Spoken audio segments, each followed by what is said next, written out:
Yeah, DB. Oh, just cleaning out the deadwood. Okay.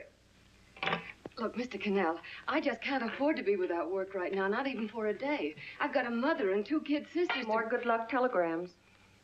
Well, you know how it is. I've just got to keep on working, see? Sorry, sister. I was sent down here to clean house. I told you I can't use your column anymore. It's lavender and no lace. Send those other people in. I'll tell you what I'll do. I get $30 a week. I'll take 25, 20 if necessary. I'll do anything you say. It isn't the money. We're after circulation. What we need is fireworks. People are going to hit with sledgehammers. Start arguments. Oh, I can do that. I know this town inside out. Oh, give me a chance, All please. right, come in.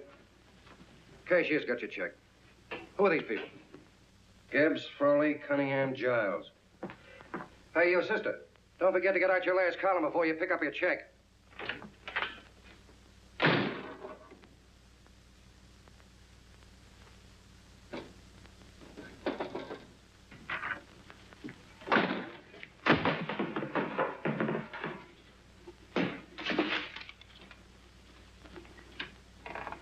You're a couple of sticks shy in your column, man. Big rich slob like D.B. Norton buys a paper and 40 heads are chopped off. Did you get it, too? Yeah.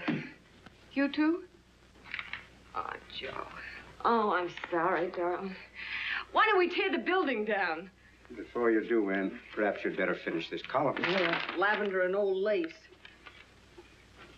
Wait, Joe. Wait. Wants fireworks, huh? Okay.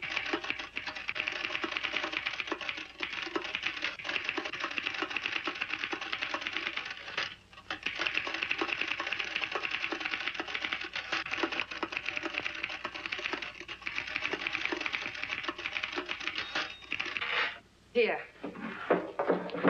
Below is a letter which reached my desk this morning. It's a commentary on what we laughingly call a civilized world. Dear Miss Mitchell, 4 years ago, I was fired out of my job. Since then, I haven't been able to get another one. At first, I was sore at the state administration because it's on account of the slimy politics here we have all this unemployment. But in looking around, it seems the whole world's going to pot. So in protest, I'm going to commit suicide by jumping off the City Hall roof. Signed, a disgusted American citizen, John Doe. Editor's note, if you ask this column, the wrong people are jumping off the roofs. Hey, Ann, this is the old Fakeroo, isn't it? Never mind that, Joe. Go ahead. Sorry.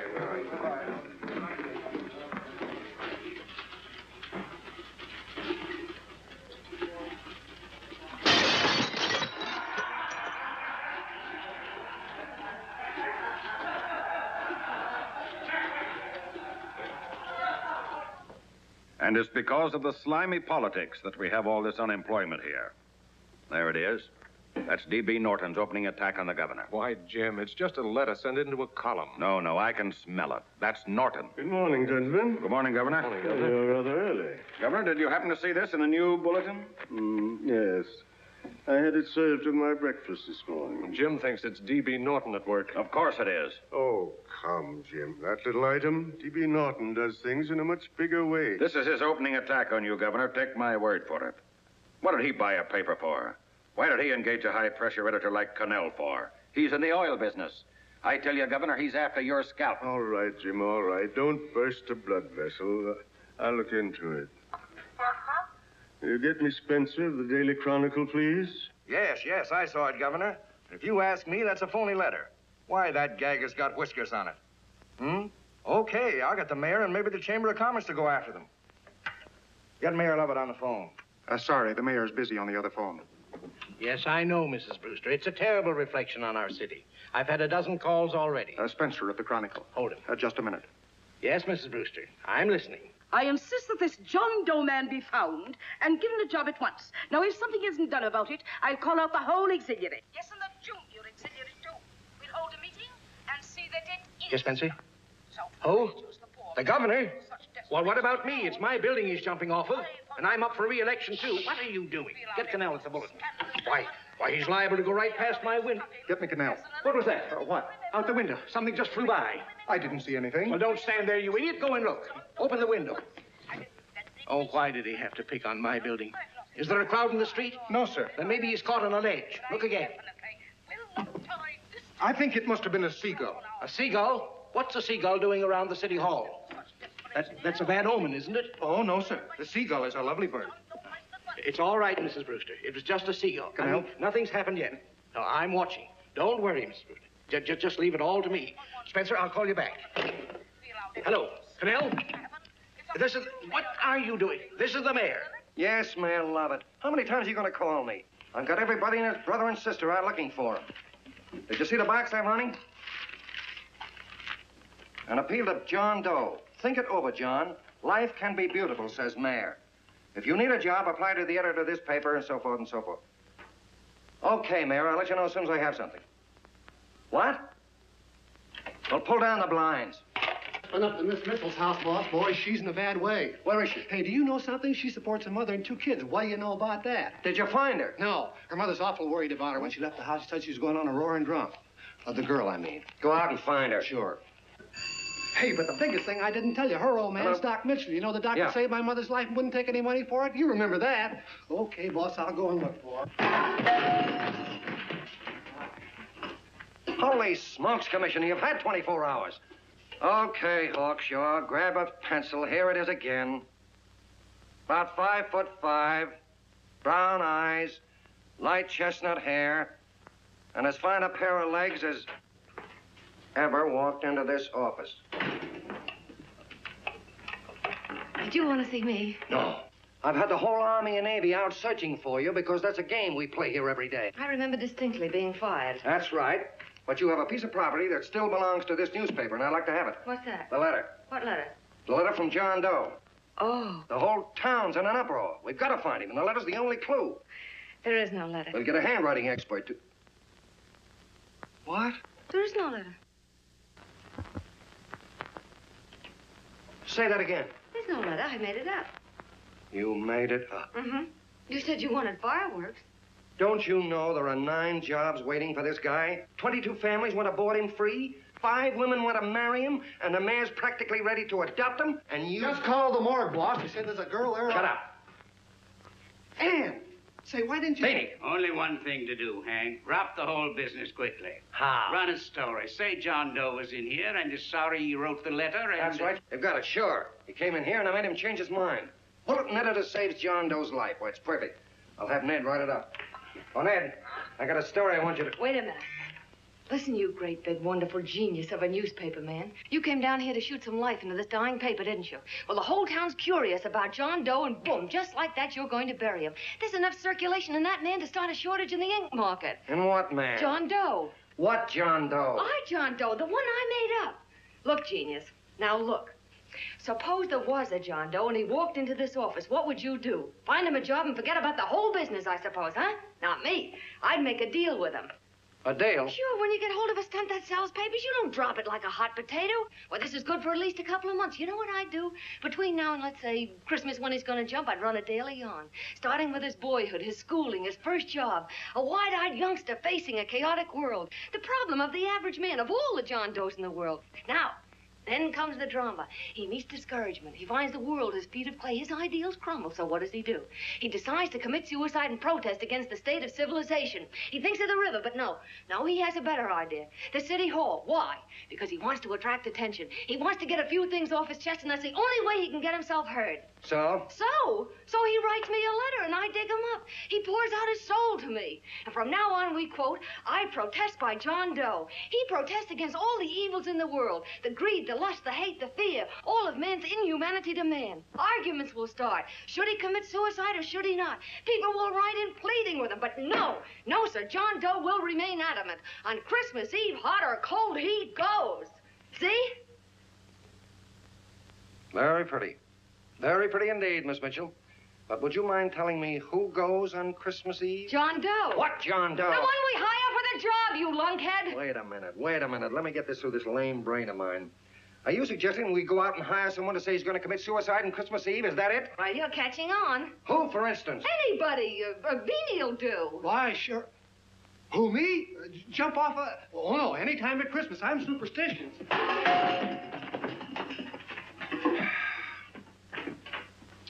Miss Bishop, do me a favor. Will you go on out and get married and have a lot of babies, but Stay out of newspaper business. Better get that story in, Hank. It's getting late. You're supposed to be a smart guy. If it was raining $100 bills, you'd be out looking for a dime you lost someplace. Holy smokes, wasting my time listening to this mad woman. Look, Chief, look at the Chronicle. It's running on John Doe. They say it's a fake. Why, the no good the John Doe story, amateur journalism. It's palpably phony. It's a wonder anyone is taking it serious. What do you think of those guys? That's fine. That's fine. Now fall right into their laps. Go ahead. Say John Doe walked in and called the whole thing off. You know what that's going to sound like on top of this. That's all, Ned. Thank you. All right. Amateur journalism, huh? Why, that bunch of sophomores. I can teach them more about... Hey, boss, get a load of this. What? Look. What do they want? They all say they wrote the John Doe letter.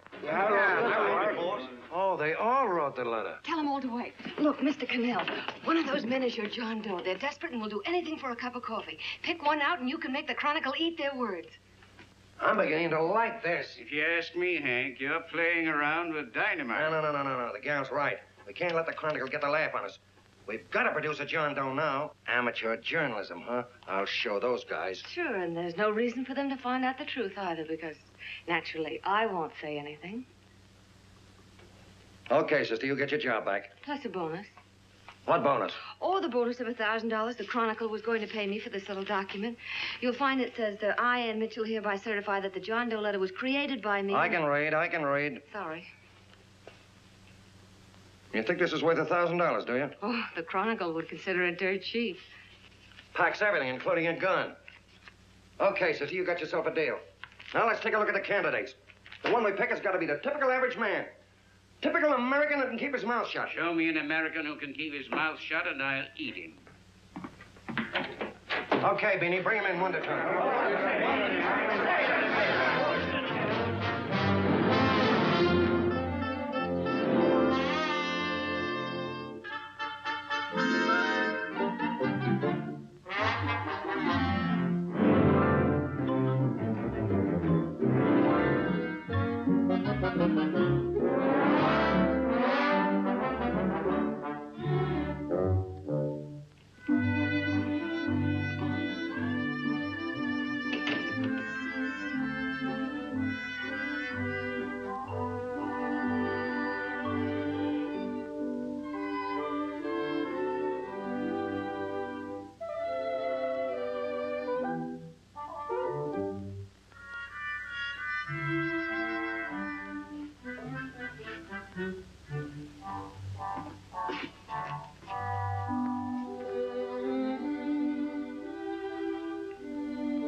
Did you write that letter to Miss Mitchell? No, I didn't. What are you doing up here, then? Well, the paper says there were some jobs around loose. Thought there might be one left over. Had any schooling? Yeah, a little. What do you do when you work? I used to pitch. Baseball? Yeah, till the wing went bad. Where'd you play? Bush leagues, mostly. How about family? Got any family? No. Oh, just traveling through, huh? Yeah, me and a friend of mine. He's outside. Looks all right. Oh, it's perfect. A baseball player. What could be more American? I wish he had a family, though. Be less complicated without a family. Look at that face. It's wonderful. They'll believe him. Come on. What's your name? Willoughby. John Willoughby. Long John Willoughby, they called me in baseball. Would you like to make some money? Yeah, maybe. Would you be willing to say you wrote that letter and stick by it? I get the idea. Yeah, maybe. That's our man. He's made to order. I don't know. He don't seem like the kind of a guy that'd fall in line. When you're desperate for money, you do a lot of things, Mr. Cannell. He's our man, I tell you. He's fainted. Come on, Get the water quickly. Hurry up, Pop. Oh. Right here, sit down. You all right? Yeah, I'm all right. How many is that, 6?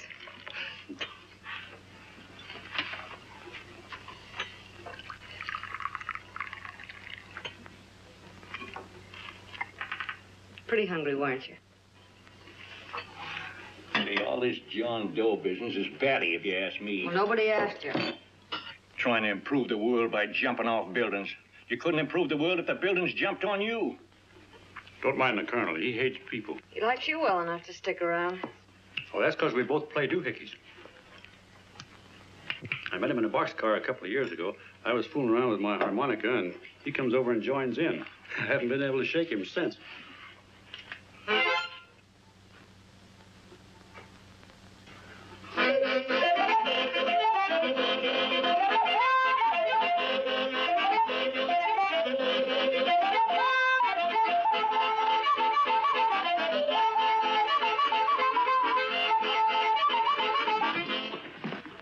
Here he is. No, you can't take pictures of him like that, eating a sandwich and with a beard. But he's going to jump off a building. Yes, but not because he's out of a job. That's not news. This man's going to jump as a matter of principle. Well, maybe you're right. We'll clean him up and put him in a hotel room under bodyguards. We'll make a mystery out of him. Did you speak to Mr. Norton? Thinks it's terrific. Says for us to go the limit. Wants us to build a bonfire under every big shot in the state. Oh, swell. Is that the contract? Yeah. What's he doing here? Friend of his. They play duets together. Duets? But can we trust him? Oh. I trust him. Oh, you trusted me. Well, that's fine. I suppose he trusts you, too. Oh, stop worrying. He's all right. Okay, but we don't want more than a couple of hundred people in on this thing. Now, the first thing I want is an exact copy of the John Doe letter in your own handwriting. I've got it already. Here. Well, that's fine. Now, I want you to sign this agreement. It gives us an exclusive story under your name, day by day, from now until Christmas. On December 26th, you get one railroad ticket out of town. And the Bulletin agrees to pay to have your arm fixed. That's what you want, isn't it? Yeah, but it's got to be by Bonesetter Brown. Okay, Bonesetter Brown goes. Here, sign it. Meanwhile, here's $50 of spending money. That's fine. Beanie? Yes, boss. Take charge of him. Get him a suite at the Imperial and hire some bodyguards. Yeah, and some new clothes, Beanie. Think we better have him deloused? Yeah. Both of them? Yes, both of them, but don't let them out of your sight. Hey, Beanie, gray suit, huh? Yeah. Okay, fellas.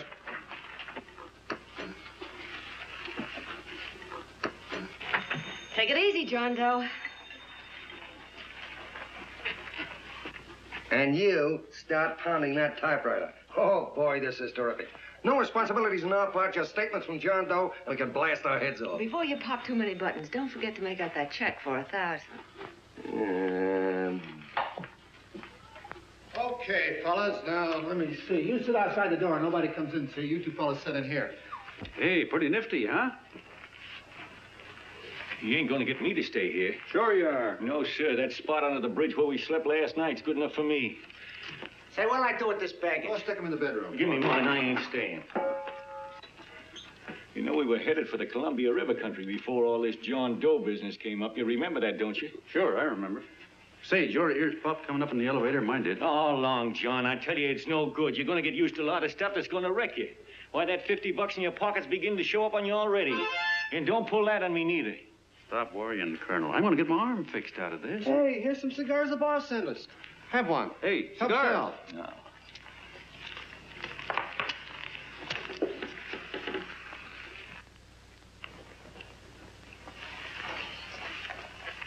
Say, I'll bet you even the major leaguers don't rate an outfit like this. Here, make yourself comfortable. Paper?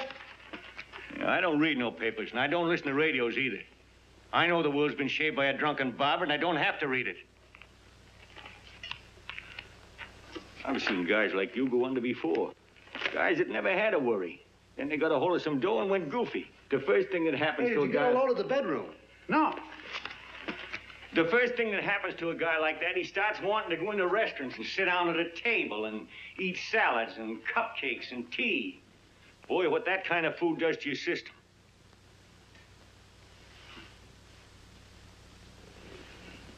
The next thing the dope wants is a room. Yes, sir, a room with steam heat and curtains and rugs. And before you know it, he's all softened up and he can't sleep unless he has a bed.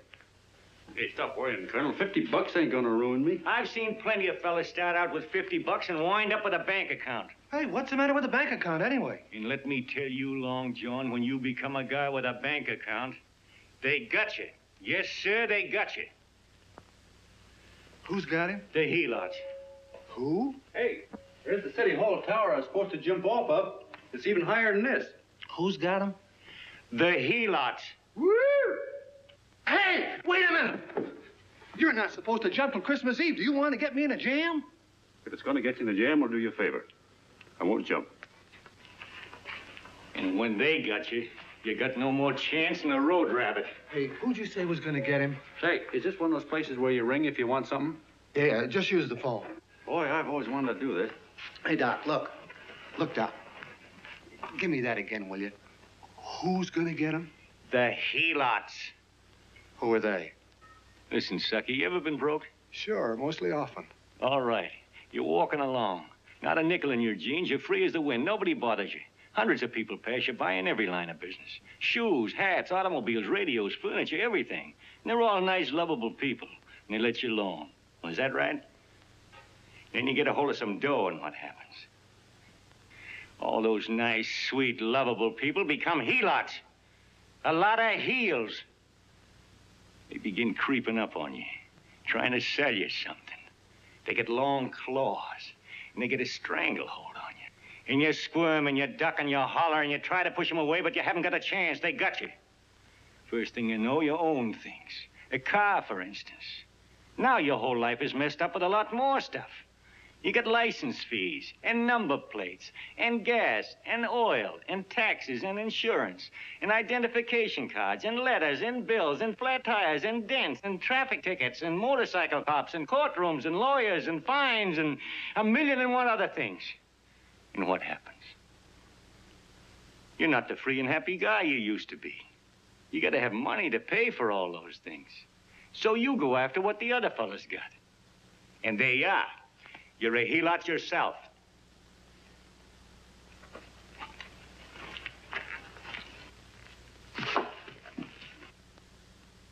You win, Colonel. Here, take the 50. Go out and get rid of it. You bet I will, just as fast as I can. I'm going to get some canned goods, a fishing rod, and the rest I'm going to give away. Give away? Hey, get me a pitcher's glove. I got to get some practice. Say, he's giving it away. I'm going to get me some of that. Hey, come back here, you helot. Well, you send up 5 hamburgers with all the trimmings, 5 chocolate ice cream sodas, and 5 pieces of apple pie. No, apple with cheese. Yeah, thanks.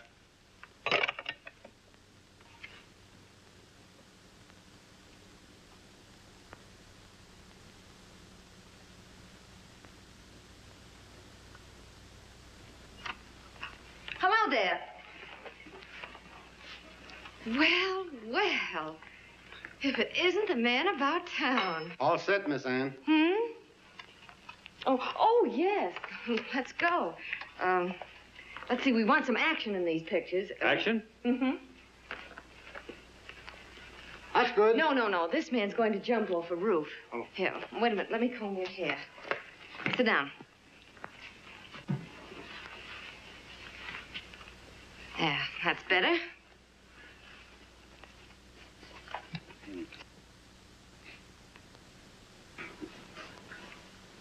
You know, he's got a nice face, hasn't he? Yeah, he's pretty. Here, sit down. Quiet, egghead. All right, now a serious expression. Can't. I'm feeling too good. Oh, come on now. This is serious. You're a man disgusted with all of civilization. With all of it? Yes, you're sore at the world. Come on now. Oh, crabby guy, huh? Yeah. No.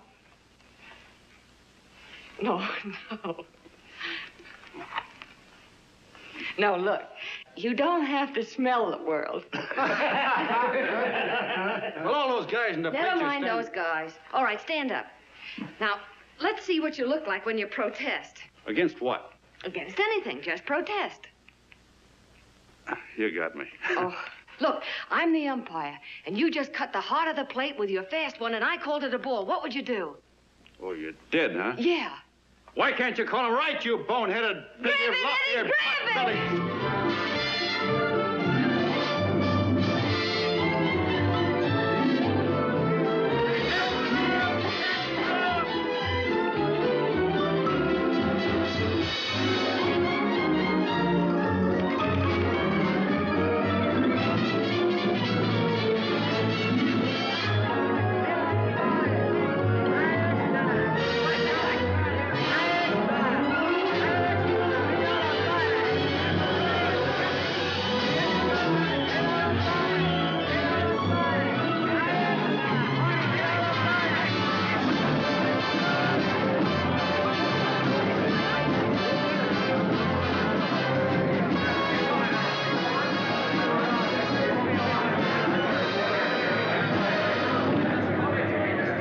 I don't care whose picture they're publishing. I still say that this John Doe person is a myth, and you can quote me on that. And I'm going to insist on his being produced for questioning. You know as well as I do that this whole thing is being engineered by a vicious man with a vicious purpose, Mr. D.B. Norton.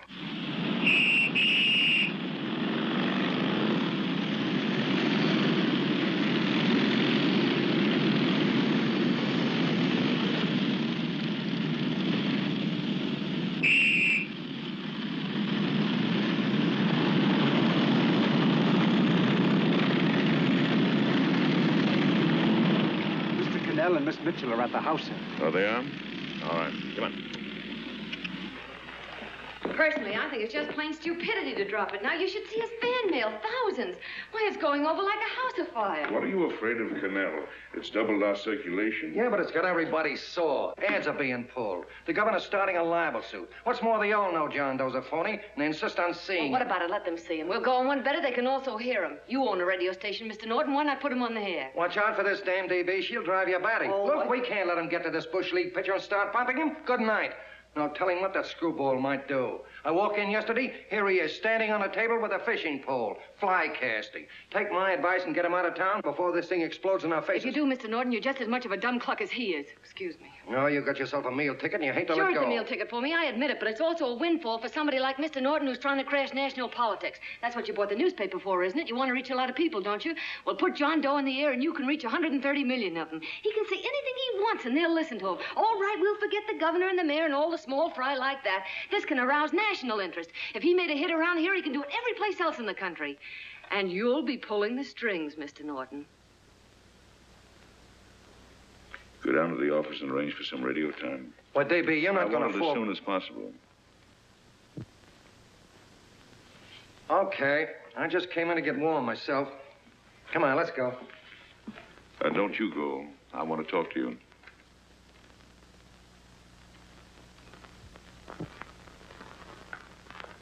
Sit down.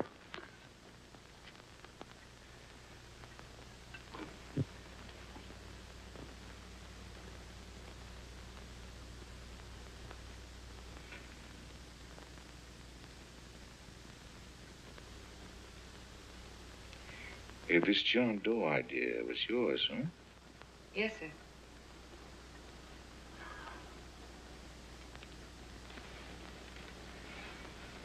How much money do you get? $30. $30. Well, what are you after? I mean, what do you want? A journalistic career? Money. Money? Well, I'm glad to hear somebody admit it. Do you suppose you could write a radio speech that would put that fellow over? Oh, I'm sure I can. Do it, and I'll give you $100 a week. $100? That's only the beginning. You play your cards right, and you'll never have to worry about money again.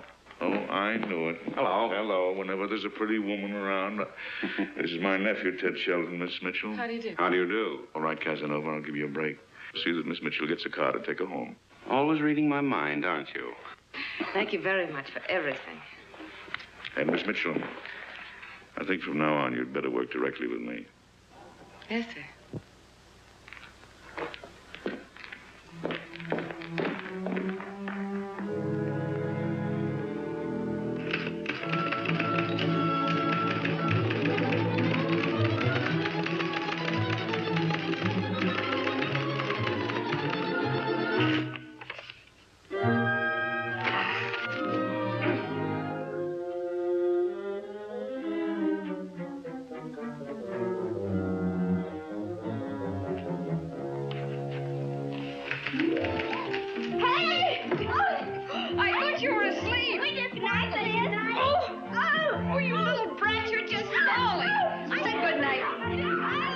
Come, children. It's past your bedtime. Go on, Mama. Come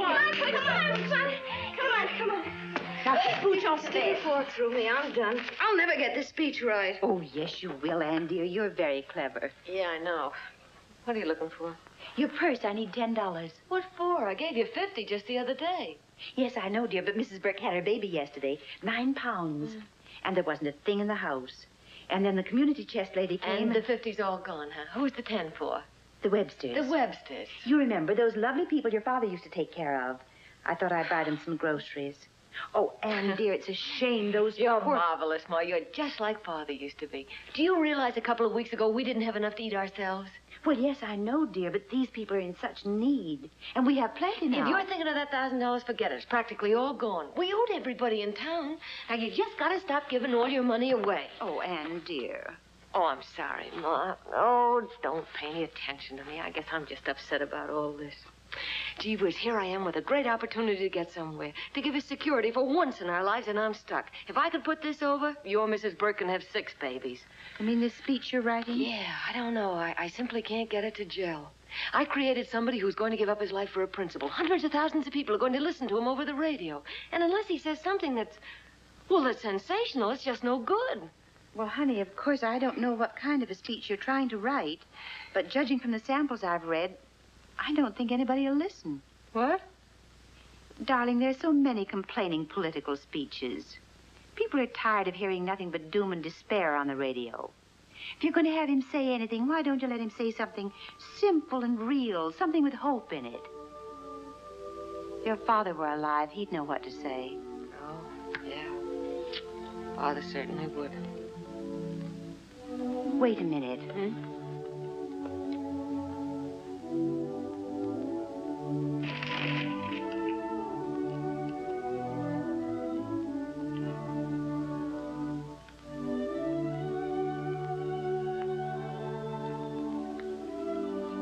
That's your father's diary, Anne.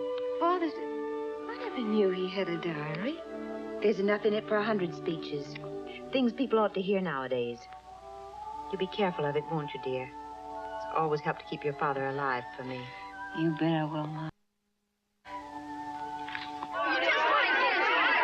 Wait a minute. John Doe don't want to sign no autographs. Well, what does he do all day? What does he do all day? He's writing out his memories. Sorry, lady, you can't see Mr. Doe. He wants to be alone. No, he just sits around all day and commutes with himself.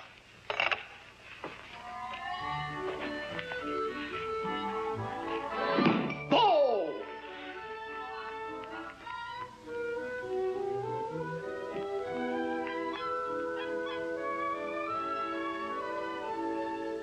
I don't know how you're going to stand it around here till after Christmas. I'll bet you ain't heard a train whistle in 2 weeks.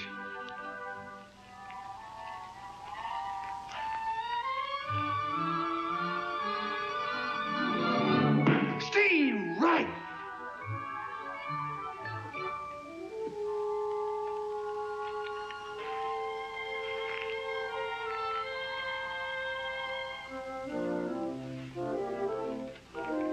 I know why you're hanging around.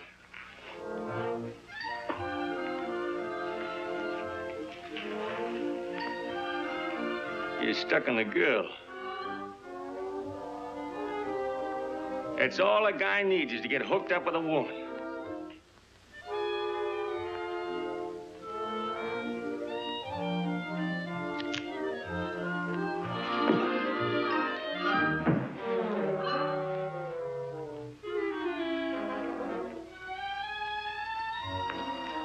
What was that, a single?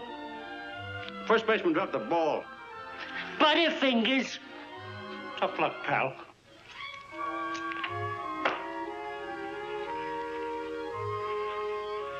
Guy has a woman on his hands. First thing he knows, his life is balled up with a lot more things. Furniture.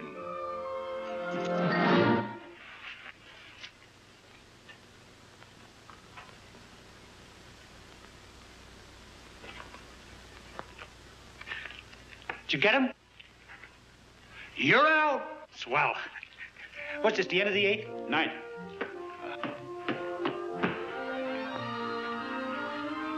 Hey, Beanie, there's a couple of mugs from the Chronicle snooping around out here. Huh. Come on, Angel Face. Gangway. What's the score, Angel Face? 3-2, our favor. Gee, that's great.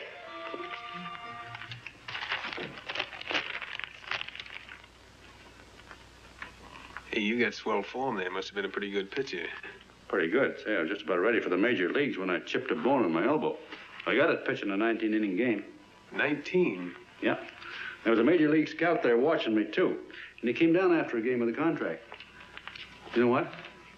I couldn't lift my arm to sign it. I'll be okay, though, as soon as I get it fixed up. It's too bad. What do you mean, too bad? Huh? Oh, that you'll never be able to play again. What are you talking about? I just told you I was going to get Well, you know how they are in baseball if a guy's mixed up in a racket. Racket? What do you mean?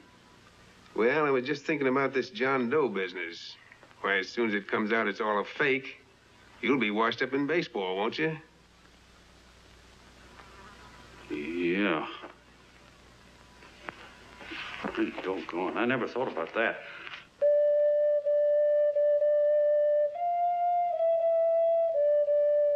Gosh. And another thing, what about all the kids in the country? The kids that idolize ball players. What are they going to think about you? Yeah.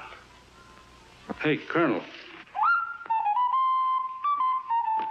Did you hear that?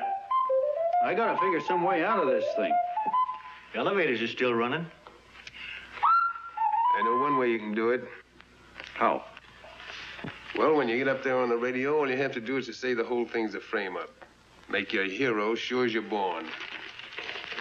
Yeah, but how am I gonna get my arm fixed? Well, that's a cinch. I know somebody who'll give you $5,000 just to get up on the radio and tell the truth. $5,000? Yeah, $5,000, and he gets it right away. You don't have to wait till Christmas. Look out, Long John. They're closing in on you. Say, who's putting up this dough? Fellow runs the Chronicle.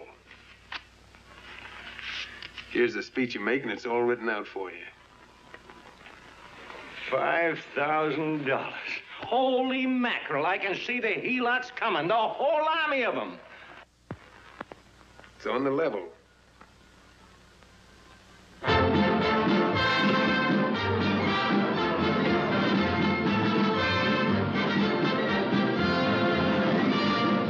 No, I'm sorry. Tickets for the broadcast are all gone. Phone the bulletin. Sorry, no more tickets left.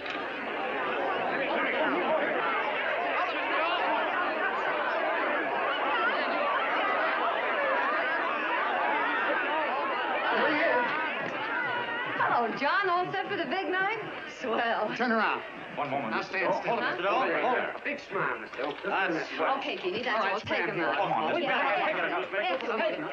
Now, look, John, here's the speech. It's in caps and double-spaced. You won't have any trouble reading it. Not nervous, are you? No. Of course not. He wouldn't be. Who? John Doe, the one in there. Hey, don't let your knees rattle. It picks up on the mic. Oh, Beanie, you needn't be nervous, John. All you have to remember is to be sincere. Pick up that phone, Miss Mitchell. It's for you. Okay. Hello? Yes, Mother. Oh, thank you, darling. Oh, there he is, the poor dear man. Oh, good luck to you, Mr. Doe. We want you to know that we're all for you. The girls all decided that you're not to jump off any roof at all. Even if we have to go, we'll stop it. You got the speech I gave you? Yeah. Now, look. I'll give this money to the colonel just as soon as you get started. We'll have a car waiting at the side entrance for you. Okay. How'd you get in here? Huh? Oh, I just came in to wish him luck. Come on, out. Mother says good luck, too. John, when you read that speech, please believe every word of it. He's turned out to be a wonderful person, John. Who? John Doe, the one in the speech. Oh. You know something? I've actually fallen in love with him. All right, there he is, sister. Now, come on, plenty of bone. What's the idea? No, that's too much. Not so much. Come on, that's it. Oh, this is no time for cheap publicity, Mr. Cannell. Listen, if that guy lays an egg, I want to get something out of it. I'm getting a Jane Doe ready. Oh, come on. Here, Will you, fellas? here you Give me a are. All right, chance. that's I enough. have to raise just one more. No, that's fine, honey. You go ahead. After you've interviewed her. Everybody, go ahead. How you doing? Oh. All right, Benny, bring him in. Holy smoke, a half a helot. There you are, boss, just like you ordered. Symbols of little people. Okay, get him up. All right, young fella. This is ridiculous, Mr. Cannell. Come on, give me a chance. The man's on the air. Come Look on, at shut him. up. Oh, fellas, I suppose you can have all the pictures you want afterwards. No, come on, afterwards. You can have a... Come on, that's right. Afterwards, you can get all the pictures you want. Thank you very much. Come on, will you? Afterwards, that's right. Come on, Snooks, you've got to bail out. Okay, goodbye, Mr. Doe. Beanie. All right. Better get ready. 1 minute to go. Wow, Hey, John. 1 minute to go and the score is nothing to nothing. Now, please, John, you won't let me down, will you? Will you? Of course you won't. If you'll just think of yourself as the real John Doe. Listen, everything in that speech are things a certain man believed in. He was my father, John. And when he talked, people listened. And they listened to you, too. Funny. You know what my mother said the other night? She said to look into your eyes, that I'd see Father there. Hey, what do you say? Okay, we're coming. Come on. Now, listen, John, you're a pitcher. Now get in there and pitch. Good luck. Give him room, let him through. Come on.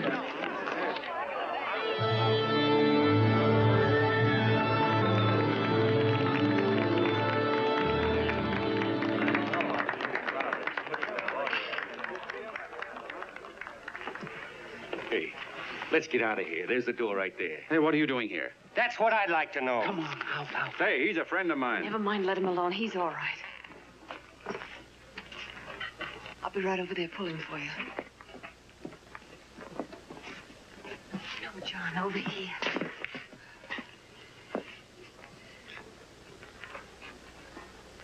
Stand by.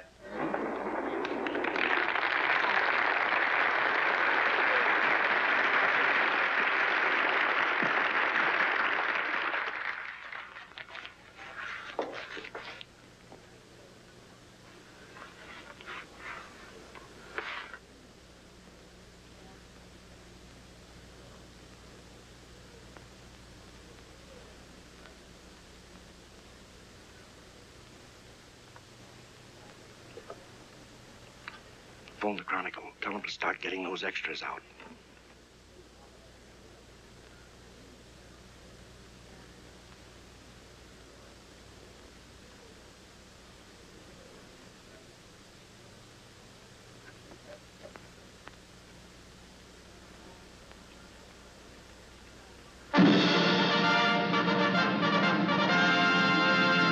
And good evening, ladies and gentlemen. This is Kenneth Fry speaking for the New Bulletin.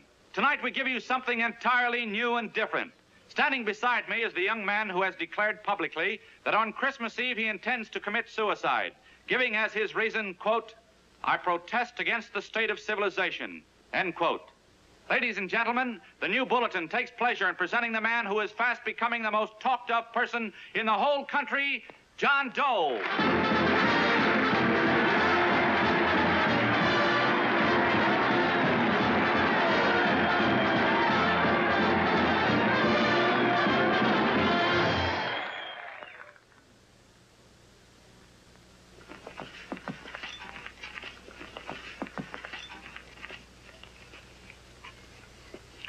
Ladies and gentlemen,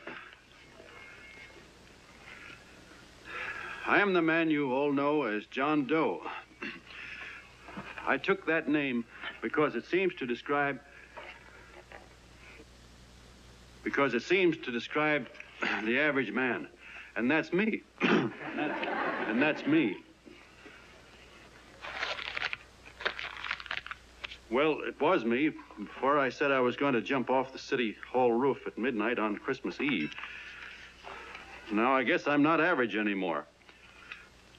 Now I'm getting all sorts of attention. From big shots, too. We've been double-crossed. The mayor and the governor, for instance. They don't like those articles I've been writing. You're an imposter, young fellow. That's a pack of lies you're telling. Who wrote that speech for you? Benny, get that guy.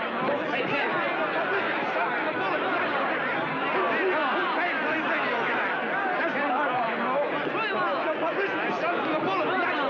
Spencer. Ladies and gentlemen, the disturbance you just heard was caused by someone in the audience who tried to heckle Mr. Doe. The speech will continue.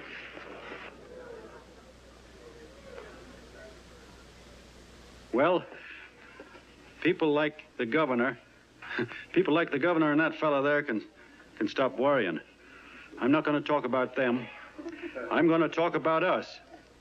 The average guys, the John Does. If anybody should ask you what the average John Doe is like, you couldn't tell him because he's 1,000,001 things. He's Mr. Big and Mr. Small. He's simple and he's wise. He's inherently honest, but he's got a streak of larceny in his heart. He seldom walks up to a public telephone without shoving his finger into the slot to see if somebody left a nickel there.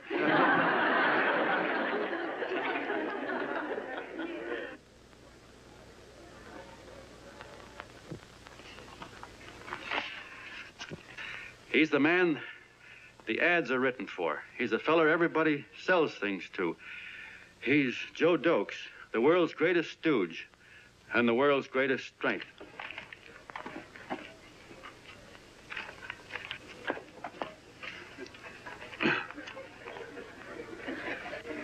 Yes, sir. Yes, sir, we're a great family, the John Does. We are the meek who are supposed to inherit the earth. You'll find us everywhere. We raise the crops, we dig the mines, work the factories, keep the books, fly the planes, and drive the buses. And when a cop yells, "Stand back there, you," he means us, the John Does. Well, what kind of a speech is that? Didn't you read it? We've existed since time began. We built the pyramids. We saw Christ crucified, pulled the oars for Roman emperors, sailed the boats for Columbus, retreated from Moscow with Napoleon, and froze with Washington at Valley Forge. Yes, sir. We've been in there dodging left hooks since before history began to walk. In our struggle for freedom, we've hit the canvas many a time, but we always bounce back because we're the people, and we're tough.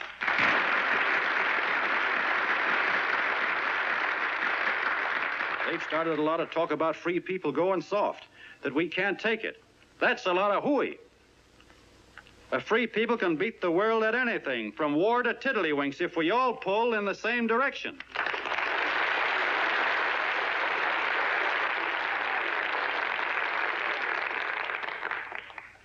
I know a lot of you are saying, "What can I do? I'm just a little punk. I don't count." Well, you're dead wrong. The little punks have always counted, because in the long run, the character of a country is the sum total of the character of its little punks.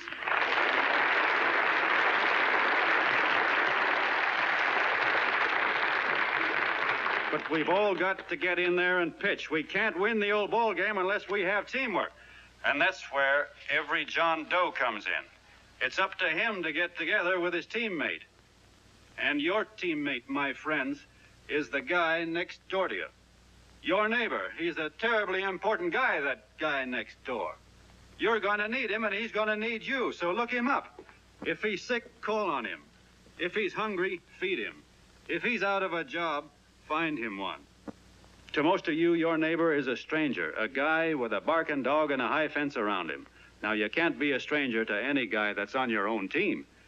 So tear down the fence that separates you. Tear down the fence, and you'll tear down a lot of hates and prejudices. Tear down all the fences in the country, and you'll really have teamwork.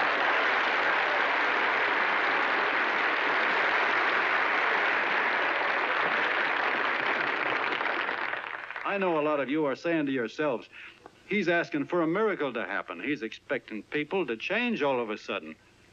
Well, you're wrong. It's no miracle. It's no miracle because I see it happen once every year, and so do you, at Christmas time.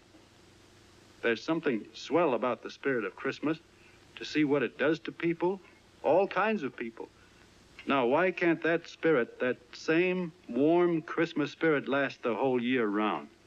Gosh, if it ever did, if each and every John Doe would make that spirit last 365 days out of the year, we'd develop such a strength, we'd create such a tidal wave of goodwill that no human force could stand against it. Yes, sir, my friends. The meek can only inherit the earth when the John Does start loving their neighbors. You better start right now. Don't wait till the game is called on account of darkness. Wake up, John Doe. You're the hope of the world.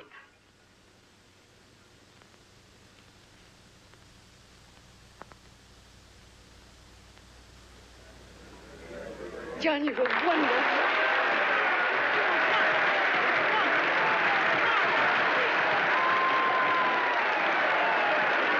Let's get out of here. Now you're talking.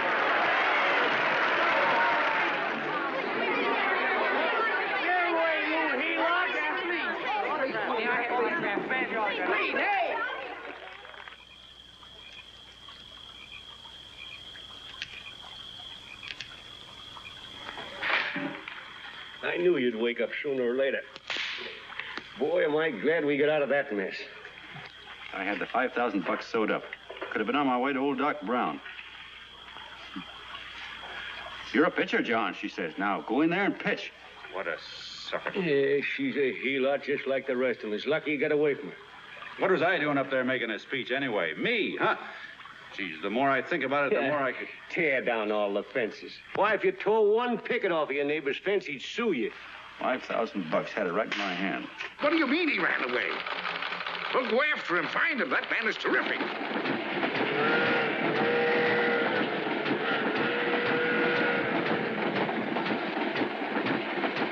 Columbia River, here we come.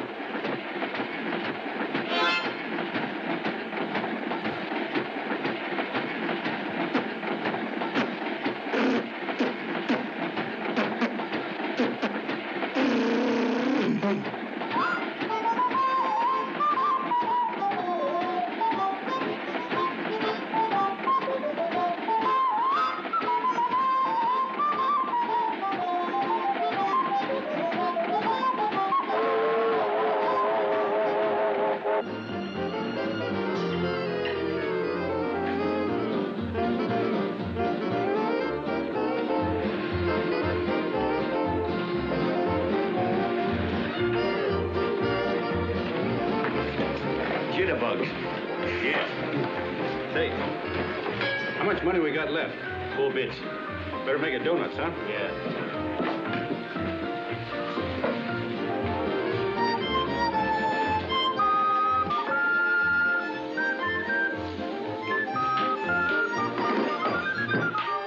What'll it be, gents?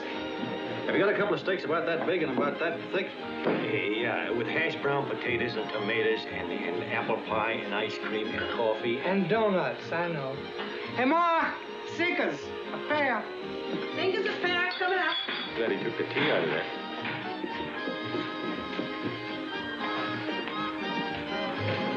Hey, look. Join the John Doe Club. John Doe Club.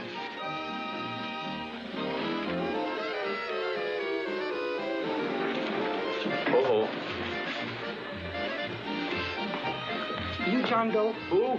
John Doe. Ah, you need glasses, buddy. Oh, but it's a spitting image of John Doe. Yeah, but his name is Willoughby. Oh, I'm John Willoughby. I'm a baseball player. Sure. Oh, no, I'd know that voice anyway. You can't kid me.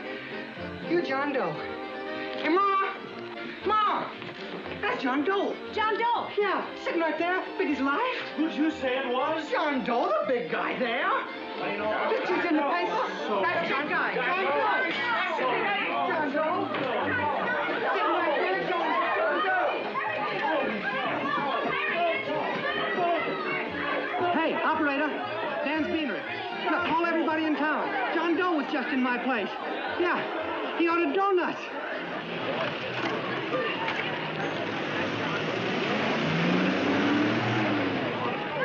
John Doe. Hey, see John Doe. Come on. I know you all. You're all anxious to see John Doe. We're all neighbors. But my office is packed like a sardine box. What does John Doe look like, Mr. Mayor? Oh, he's one of those great big outdoor type men. No, you can't see him. You didn't vote for me the last time. Shame on you. What are you doing there? Get off my front porch anyhow. Mr. Norton come yet? Oh, well, I wonder where he's at. What's keeping him? He should have been here 15 minutes ago. Oh, there he comes now. Now, everybody on your dignity. Don't do anything to disgrace us. A little town, but we got to show off. Better let me talk to him. All right, but present it to him as a great cause for the common man. Ah, here he comes. Now, give him room down there. Give him room, folks. Come on, now. Come on, here he comes. Here he comes. Here's Mr. Norton. How do you do, Mr. Norton? I'm Mayor Hawkins. Here's Mr. Norton. Let me go, you darn fool. I'm the mayor. Mr. Norton. Mr. Norton. Mr. Norton. I'm Mayor Hawkins. Your office telephoned me to hold him. Well, that's fine. How is he? Oh, he's fine. He's right in my office there. You know, it's a great honor having John Doe here, and you too. Haven't had so much excitement since the old city hall burned down. People are so excited and they'll let torch clothes off. Oh, Matilda, darling, phone the newspapers, tell them Mr. Norton's here. Step right inside, Mr. Norton. My office. Very comfortable here, Mr. Norton. Just had it air conditioned. Gangway, please. Make room for Mr. Norton. Gangway. Gangway. Here he is, Mr. Norton. Well taken care of. The neighbors are serving him a light lunch. Hello, John. Well, Mr. Mayor, if you don't mind, we'd like to talk to him alone. Why, certainly, certainly. All right, everybody. Clear out. No, but you... Everybody, quickly now. Come on. Come on. Come on. That's All right. Don't argue with me here. Wait till we get home. Don't you push me around like that. Even though I'm your wife, you can't push me around. Look, Mr. Norton, I think you got a lot of nerve having those people hold us here. There's nobody holding you here, Mr. Doe. It's only natural that There's nobody holding us here. Let's get going. Incidentally, my name isn't Doe. It's Willoughby. Look, John, something terribly important's happened. They're forming John Doe clubs. We know of 8 already, and they say that there's John Doe clubs? What for? To carry out the principles you talked about in your radio speech. I don't care what they're forming. I'm on my way, and I don't like the idea of being stopped either. Oh, but you don't know how big this thing is. You should see the thousands of telegrams we've received and what they're saying about you. Look, it started as a circulation stunt, didn't it? Well, you got your circulation. Now, why don't you let me alone? Oh, it started as a circulation stunt, but it isn't anymore. Mr. Norton wants to get back of it and sponsor John Doe clubs all over the country. He wants to send you on a lecture tour. Me? Uh-huh. Well, certainly. With your ability to influence people, it might grow into a glorious movement. Say, let's get something straight here. I don't want any part of this thing. If you got an idea I'm going around lecturing the people, why, you're crazy. Baseball's my racket, and I'm sticking to it. Come on, Colonel, let's get out of here. John, Please. I just got rid of one crowd. Oh, but please, Mr. Mayor, tell him the John Doe Club wants to talk to him. Let them in, Mr. Mayor. Let them come in. Okay, folks, but remember your manners. No stampeding. Walk slow, like you do when you come to pay your taxes.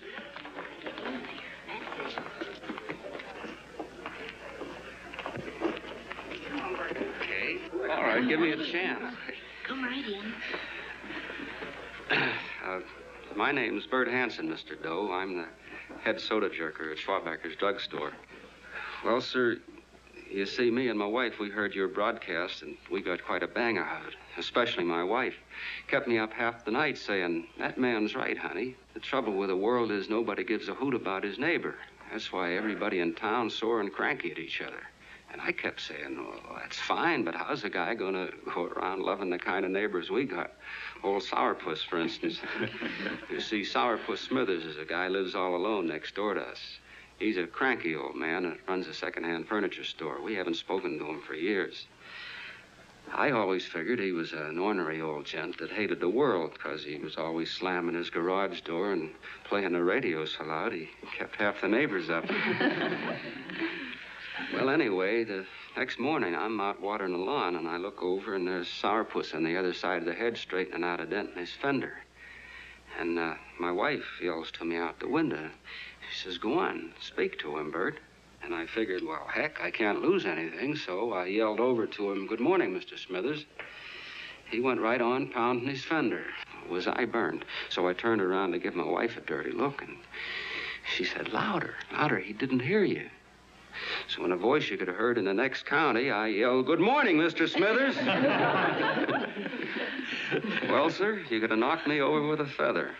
Old Sourpuss turned around, surprised-like, and he put on a big smile, came over and took my hand like an old lodge brother, and he said, good morning, Hanson. I've been wanting to talk to you for years, only I thought you didn't like me. And then he started chatting away like a happy little kid, and he got so excited his eyes all... Well, Mr. Doe, before we got through, I found out Smithers is a swell egg, only he's pretty deaf, and that accounts for all the noises. And he says it's a shame how little we know about our neighbors. And then he got an idea, and he said, how's about inviting everybody someplace where we can all get together and know each other a little better? Well, I'm feeling so good by this time, I'm ripe for anything. So Smithers goes around the neighborhood inviting everybody to a meeting at the schoolhouse, and I tell everybody that comes in the store, including Mr. Schwabacker, my boss. I'm talking too much. Well, I'll be doggone if over 40 people don't show up. Of course, none of us knew what to do, but we sure got a kick out of seeing how glad everybody was just to say hello to one another.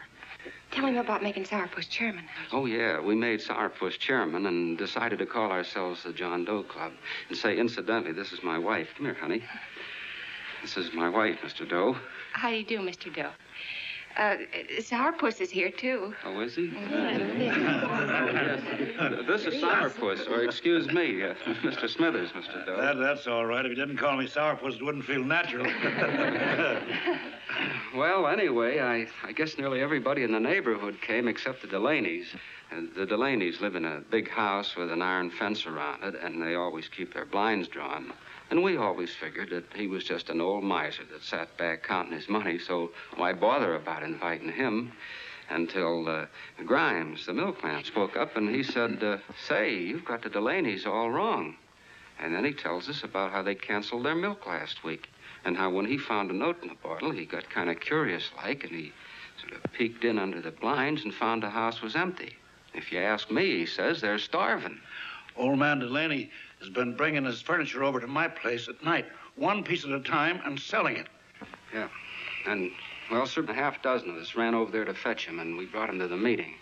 And what a reception they got. Why, everybody shook hands with him and made a fuss over them, and, well, finally, Mr. and Mrs. Delaney just sat right down and cried. And then we started to find out about a lot of other people. Yeah, sure. Well, you know Grubel, for instance. Grubel's here. See? Yeah, that's a... Of course, you don't know Grubel, but he's the man that everybody figured was the worst no-account in the neighborhood because he was living like a hermit, and nobody would have anything to do with him. That isn't until Murphy, the postman, told us the truth. Why, Grubel, he says, he lives out of garbage cans because he won't take charity, because it'd ruin his self-respect, he says. Just like you said on the radio, Mr. Doe. Well, sir, about a dozen families got together and gave Grubel a job watering their lawns. Isn't that wonderful? And then we found jobs for 6 other people, and they've all gone off for relief. Yeah, and my boss, Mr. Schwabecker, made a job in his warehouse for old man Delaney. And he gave you that $5 raise. Yeah, wasn't that swell? Why, Bert, I feel slighted. I'd like to join, but nobody asked me. Oh, I'm sorry, Mayor, but we voted that no politician could join. Just the John Does of the neighborhood, because you know how politicians are. Well, the reason we wanted to tell you this, Mr. Doe, was just to give you an idea of what you started. And from where I'm sitting, I don't see any sense in you jumping off any building. No. Well, thank you for listening. Goodbye, Mr. Doe. You're a wonderful man, and it strikes me you can be mighty useful walking around for a while. Hey, goodbye, Mr. Doe. Goodbye, Mr. Doe.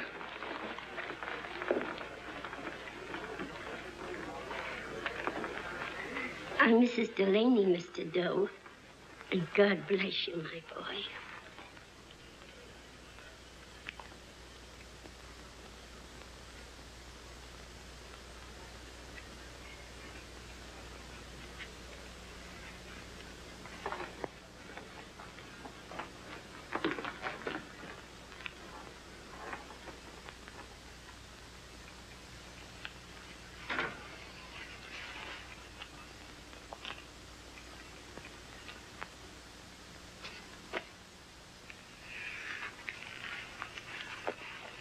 Gee whiz, I'm all mixed up. I don't get it. Look, all those swell people think I'm going to jump off a building or something. I never had any such idea. Gosh. The fellow'd have to be a mighty fine example himself to go around telling other people how to... Say, look, what happened the other night was on account of Miss Mitchell here. She wrote the stuff. Don't you see what a wonderful thing this can be? But we need you, John. You're hooked. I can see that right now. They got you. Well, I'm through.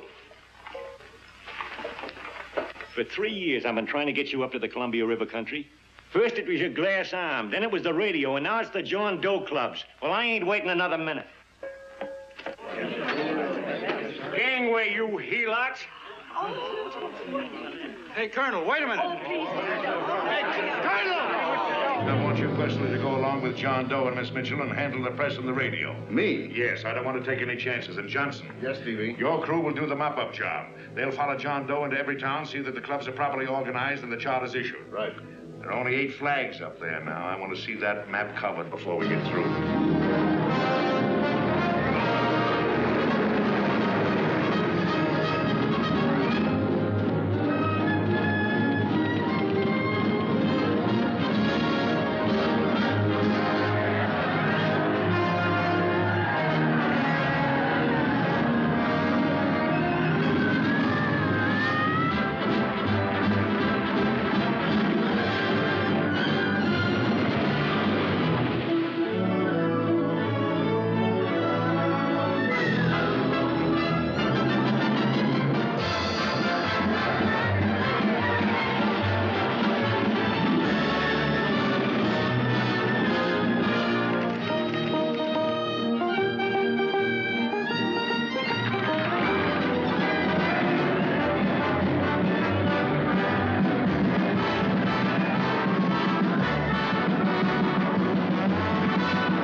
wildfire. If they made demands, I'd understand it. But the John Does ask for nothing. People are going off relief. If this keeps up, I'll be out of a job. As soon as he gets strong enough, we'll find out what John Doe wants. 30 every Thursday. 60 at 60. Who knows what? I'm sorry, boss. They just won't let anybody talk politics to them. It's crazy. We've got to get to them. They represent millions of voters.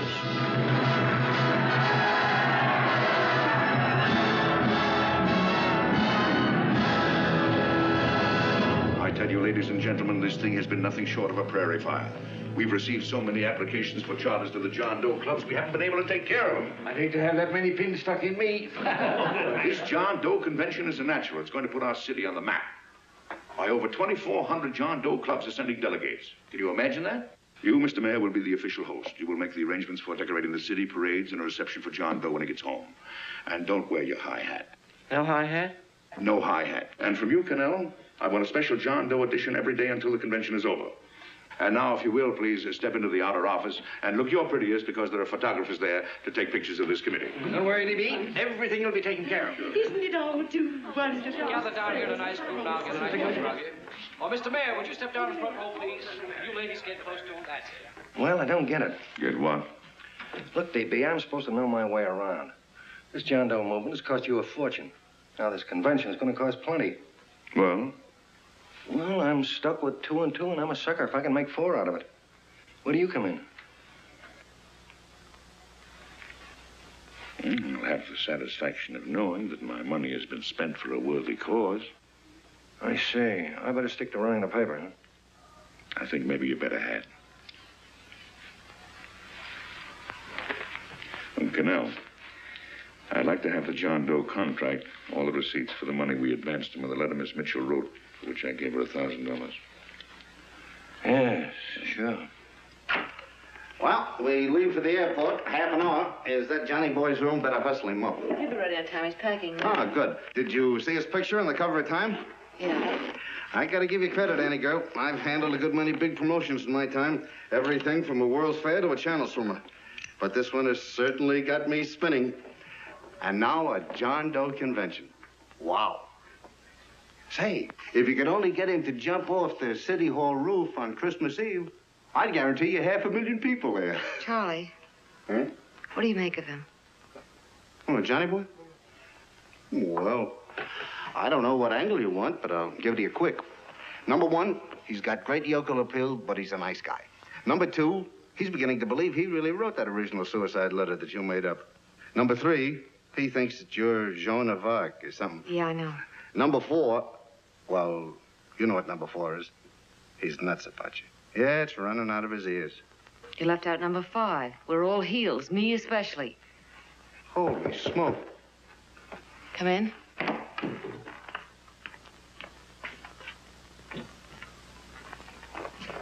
I'm all packed. Good. I'll go and get Beanie Boy. Okay, Charlie boy.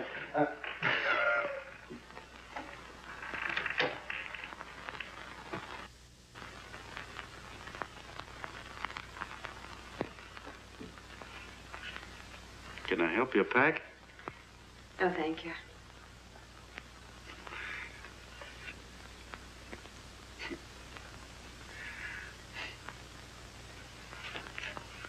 Do you care if I sit down out here? No.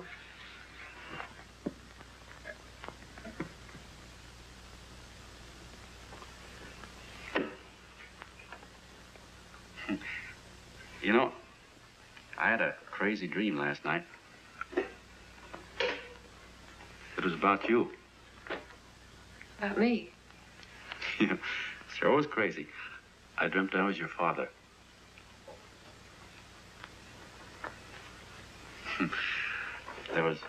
There was something I was trying to stop you from doing. So I got up out of bed and I walked right through the wall here, right straight into your room. You know how dreams are. And there you were in bed. But you're a little girl, you know, about 10. And very pretty, too. So I shook you.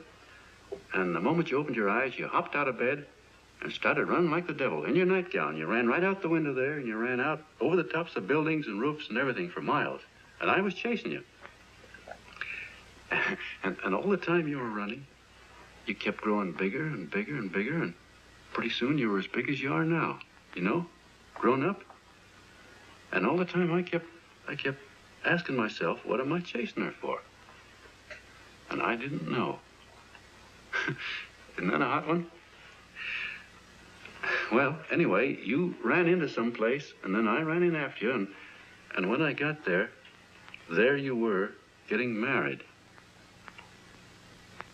And the nightgown had changed into a beautiful wedding gown. You sure look pretty, too.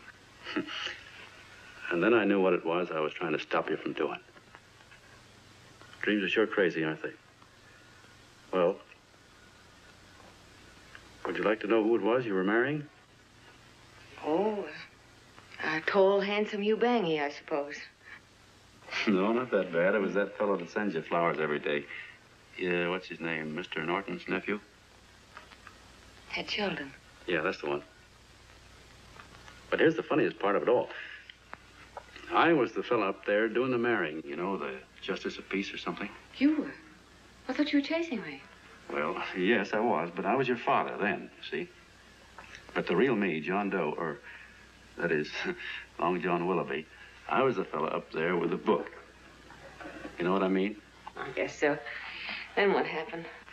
Well, I took you across my knee and I started spanking you. That is, I didn't do it. I mean, I did do it, but it wasn't me, you see. I was your father then. Well, I held you across my knee and I said, Annie, I won't allow you to marry a man that's just rich or that has his secretary send you flowers. The man you marry has got to swim rivers for you. He's got to climb high mountains for you. He's got to slay dragons for you. He's got to perform wonderful deeds for you. Yes, sir. And all the time, the guy up there, you know, with the book, me, just stood there nodding his head. And he said, go to it, Pop. Whack her one from me, because that's just the way I feel about it, too. So he said, come on down here and whack her yourself. So I came down and I whacked you a good one, see? Then he whacked you, and I whacked you another one. We both started whacking you like... Well, if you're through whacking her, come on, let's get going. Okay, fellas, right in here. You go out the side entrance. There's a bunch of autograph seekers out front. We'll be down with the bags in a minute. Come on, don't make a government project out of this. Hi, Benny. When's our plane take off again? Couple of minutes. How many people do you think we've talked to already? Outside the radio, I mean. Oh, I don't know. About 300,000. 300,000. What makes them do it, Ann? What makes them come and listen and get up their John Doe clubs the way they do? I've been trying to figure it out. Look, John, what we're handing them are platitudes. Things they've heard 1,000,000 times. Love thy neighbor, clouds have silver linings, turn the other cheek. It's just a... Yeah, I heard them 1,000,000 times, too, but... there you are. Maybe they're like me, just beginning to get an idea what those things mean. Yeah, I never thought much about people before. They were always just somebody to fill up the bleachers. The only time I worried about them is when they didn't come in to see me pitch. You know, lately I've been watching them when I talk to them. I could see something in their faces. I could feel that they were hungry for something. You know what I mean? Maybe that's why they came. Maybe they're just lonely and wanted somebody to say hello to. I know how they feel. I've been lonely and hungry for something practically all my life.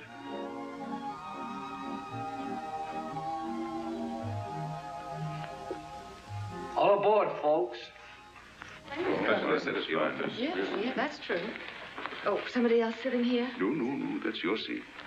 And this is your coat. Mine? A little token of appreciation.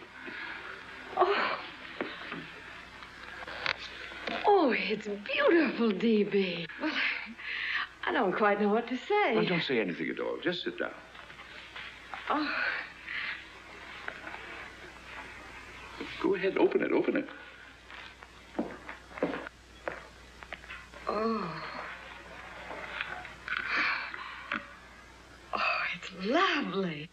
contract goes with it. Well, come on, spring it. You've got something on your mind. It must be stupendous. You know, that's what I like about it. Right to the point, like that. All right, Practical Annie, here it is. Tomorrow night, before a crowd of 15,000 people and talking over a nationwide radio hookup, John Doe will announce the formation of a third party. A third party? Yes, the John Doe Party. Devoted entirely to the interests of all the John Does all over the country, which practically means 90% of the voters. He will also announce the third party's candidate for the presidency. A man whom he personally recommends, a great humanitarian, the best friend the John Does have. Mr. D.B. Norton. Yes.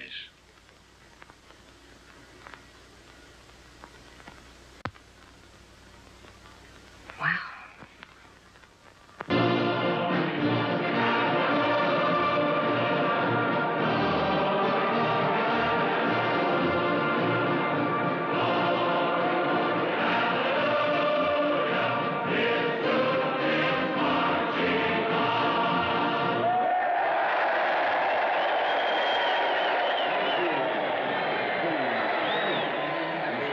And although the opening of the convention is hours off, the delegates are already pouring into the ballpark by the droves, with lunch baskets, banners, and petitions asking John Doe not to jump off any roof. No matter how you look at it, it's still a phenomenal movement. These John Does, or the hoi polloi, as you've heard people call them, have been laughed at and ridiculed, but here they are, gay and happy, having traveled thousands of miles, their expenses paid by their neighbors, to come here to pay homage to their hero, John Doe.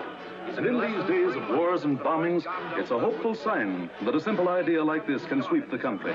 An idea based on friendliness, on giving and not taking, on helping your neighbor and asking nothing in return. And if a thing like this can happen, don't let any of your grumbling friends tell you that humanity is falling apart. This is John B. Hughes, signing off now and returning you to our main studio until 9 o'clock, when the convention will officially open. Oh, John, come in. Say, I'm kind of... It's raining out a little. That's all right. It's good to see you. Sit down. Thanks.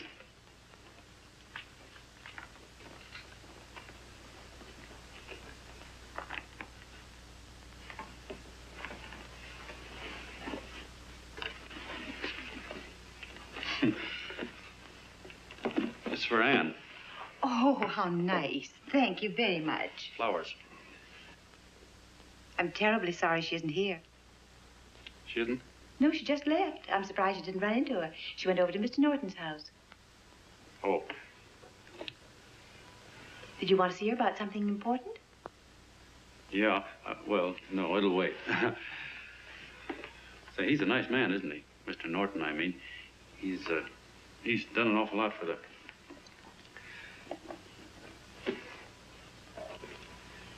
Well, say, my coat's pretty wet. I'm afraid I might have wet the couch a little.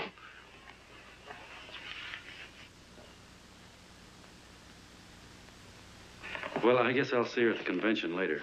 Yes, of course. I'll see that she gets the flowers. Thanks. Good night, Mrs. Mitchell. Good night, John.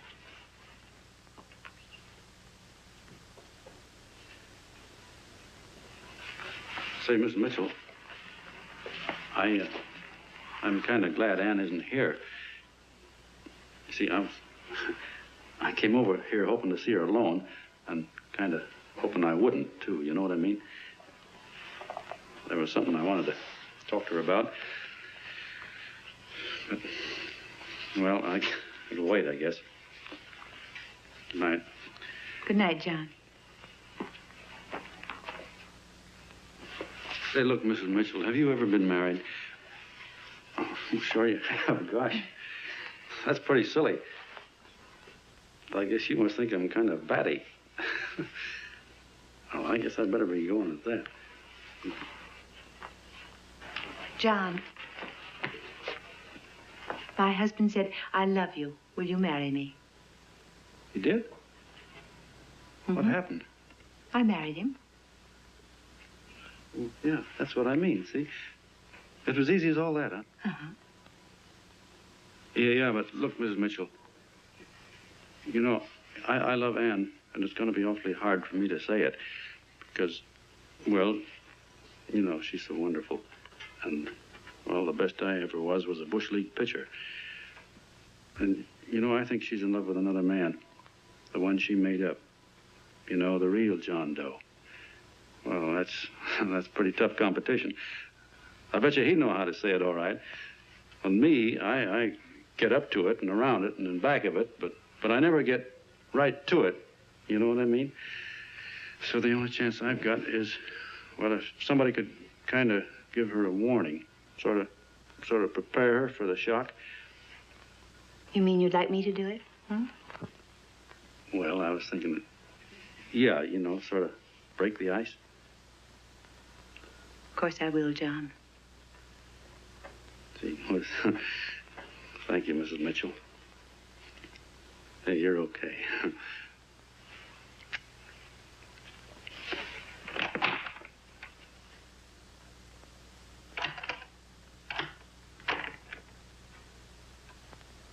This John Doe meeting is going to be one of the biggest things that ever happened. Why, they're coming from all over. Trains, boxcars, wagons. Look out! Hello, bodyguards. Hey, had your dinner yet? Well, Jeff? Oh, that's all right. Well, look, no, go ahead and have your dinner. Wait a minute, John.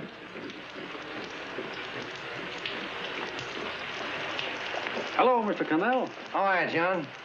John, I want to have a little talk with you. What's the matter? Are you falling? Come on. Hey, boss. Oh, quiet. Say, tell me something. Did you read the speech you're going to make tonight? No, I never read the speeches before I make them. I get more of a kick out of it that way. Uh-huh. It's just exactly what I thought. Beanie, go on down to the office, tell Pop to give you the speech. There's a copy on my desk. Gee whiz, boss, you know Mr. Norton told me not to leave him, not even for a minute. Go on. We'll be at Jim's bar up the street. You're a nice guy, John. I like you. You're gentle. I always like gentle people.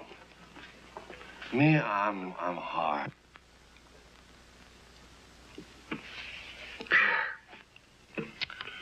Yep, I'm hard. But you want to know something? I've got a weakness. Never guessed that, would you? Well, I have. Want to know what it is? Star-Spangled Banner. Screw you, huh? Well, maybe it is, but play the Star-Spangled Banner. I'm a sucker for it. Always gets me right here. Know what I mean? Yeah, it gets me right back here. Oh, back there, huh? Well, every man to his own taste. You weren't old enough. You weren't old enough for the World War, were you, Jim? No, of course not. Oh, you must have been just kidding. I was just ripe and raring to go. You know what my old man did when I joined up? He joined up, too. Got to be a sergeant. And here's a kick for you. We were in the same outfit. Funny, huh? Hmm?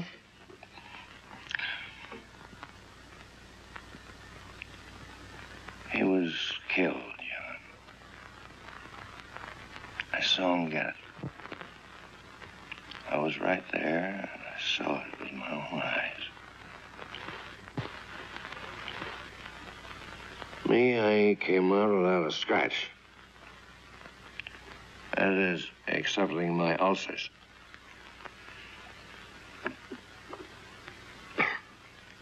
I should be drinking milk, you know. This stuff is poison. Hey, Tubby. Yes, Mr. Connell? What do you say, huh? All right. Yep, I'm a sucker for this country. I'm a sucker for the Star-Spangled Banner, and I'm a sucker for this country. I like what we got here. I like it. A guy can say what he wants and do what he wants without having a bayonet shoved through his belly. And that's all right, isn't it? You betcha. Yeah. Well, we don't want anybody coming around changing it, do we? No, sir. No, sir. And when they do, I get mad. I get boiling mad. Right now, John, I'm sizzling. I get mad for a lot of other guys besides myself. I get mad for a guy named Washington, and a guy named Jefferson, and Lincoln. Lighthouses, John. Lighthouses in a foggy world. You know what I mean? Yeah, you bet. Listen, pal. This fifth column stuff is pretty rotten, isn't it? Yeah, it certainly is. And you'd feel like an awful sucker if you found yourself marching right in the middle of it, wouldn't you? You. Of course, you wouldn't know it because you're gentle. But that's what you're doing. You're mixed up with a skunk, my boy. A no-good, dangerous skunk. Say, you're not talking about Mr. Norton, are you? I'm not talking about his grandfather's pet poodle. You must be wrong, Mr. Cannell. Because he's been marvelous about the John Doe clubs. Yeah? Say, you're sold on this John Doe idea, aren't you? Sure. Sure. I don't blame you. So am I. It's a beautiful miracle. A miracle that can only happen right here in the good old USA. And I think it's terrific. What do you think of that? Me, hard-boiled Cannell, and I think it's plenty terrific. All right. Now, supposing a certain unmentionable worm whose initials are DB was trying to use that to shove his way into the White House so he could put the screws on, so he could turn out the lights in those lighthouses. What would you say about that, huh? Nobody's going to do that, Mr. Cannell. They can't use the John Doe clubs for politics. That's the main idea. Is that so? Then what's a big political boss like Hammett doing in town? And a labor leader like Bennett? And a lot of other big shots are up at DB's house right now. Wolves, John. Wolves. Waiting to cut up the John Does. Wait till you get a gander at the speech you're going to make tonight. You're all wet. Miss Mitchell writes those speeches. Nobody can make her write that kind of stuff. They can't, huh? Who do you think writes them? My Aunt Emma? I know she writes them. And gets a big bonus for doing them, too. A mink coat and a diamond bracelet. Don't write them. Why, that gold-grabbing dame would double-cross her own mother for a handful of Chinese yen. Shut up. If you weren't drunk, I'd... Hey, boss. Here's the speech, boss. Hey. Go on and read it, John, and then start sucking. Hey, wait a minute, Mr. Doe. Tubby? Yes, sir. Better bring me a glass of milk. I'm smoking too much. Yes, Charlie? Got everything all set? Fine. John Doe been taken care of? Good. How many people do you think will be there? 15,000? Oh, my, that's fine. Now, listen, Charlie. As soon as John Doe stops talking about me, I want you to start that demonstration. And make it a big one, you understand? Don't worry about that, DB. My boys are there. They'll take care of it. What? Yes, I'll be there 15 minutes after I get your call. Why, Mr. Doe. Where are they? In the dining room, sir.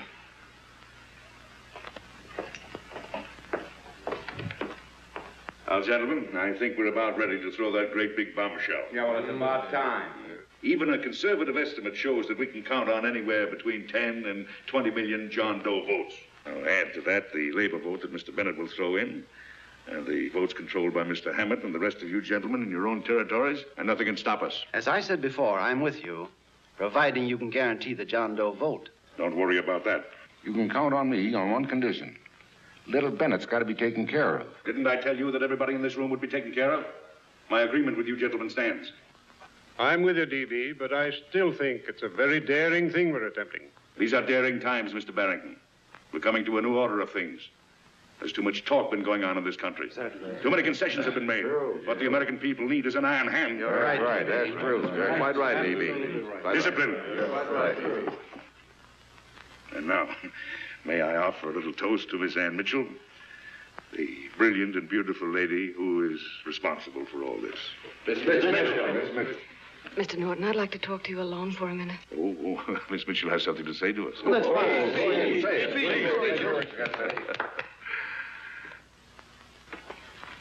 Hello.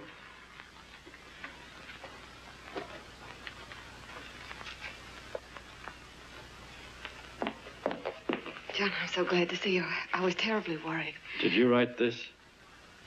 Yes, I did, John, but I had no idea what was going on.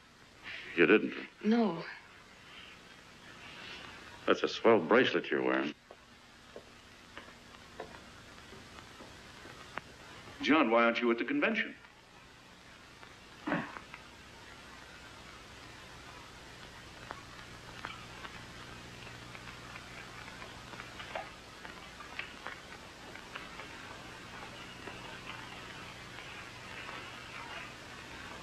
Is there anything wrong?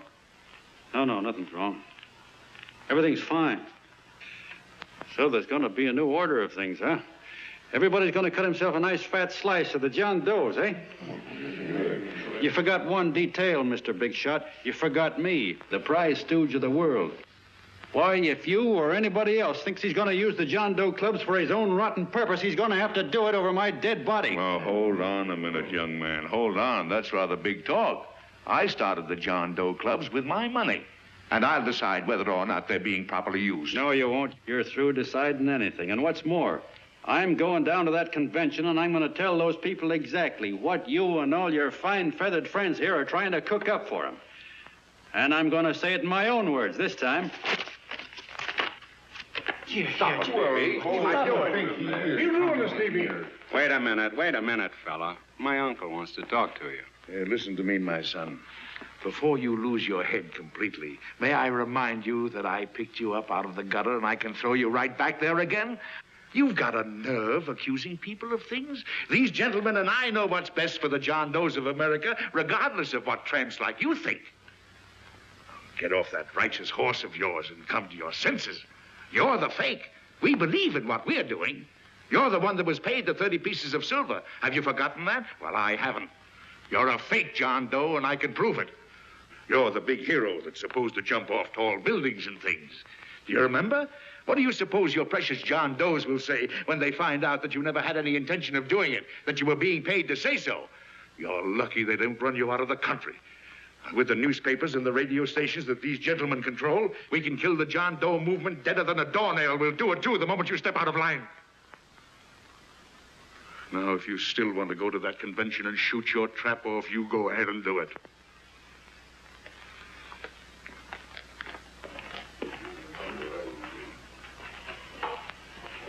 You mean to tell me you'd try to kill the John Doe movement if you can't use it to get what you want? You bet your bottom dollar we would.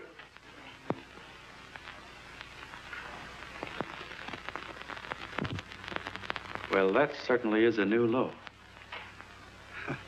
I guess I've seen everything now. You sit there back of your big cigars and think of deliberately killing an idea that's made millions of people a little bit happier. An idea that's brought thousands of them here from all over the country, by bus and by freight and jalopies and on foot, so they could pass on to each other their own simple little experiences. Why, look, I'm just a mug and I know it, but I'm beginning to understand a lot of things. Why, your type's as old as history. If you can't lay your dirty fingers on a decent idea and twist it and squeeze it and stuff it into your own pocket, you slap it down. Like dogs, if you can't eat something, you bury it. Why, this is the one worthwhile thing that's come along. People are finally finding out that the guy next door isn't a bad egg.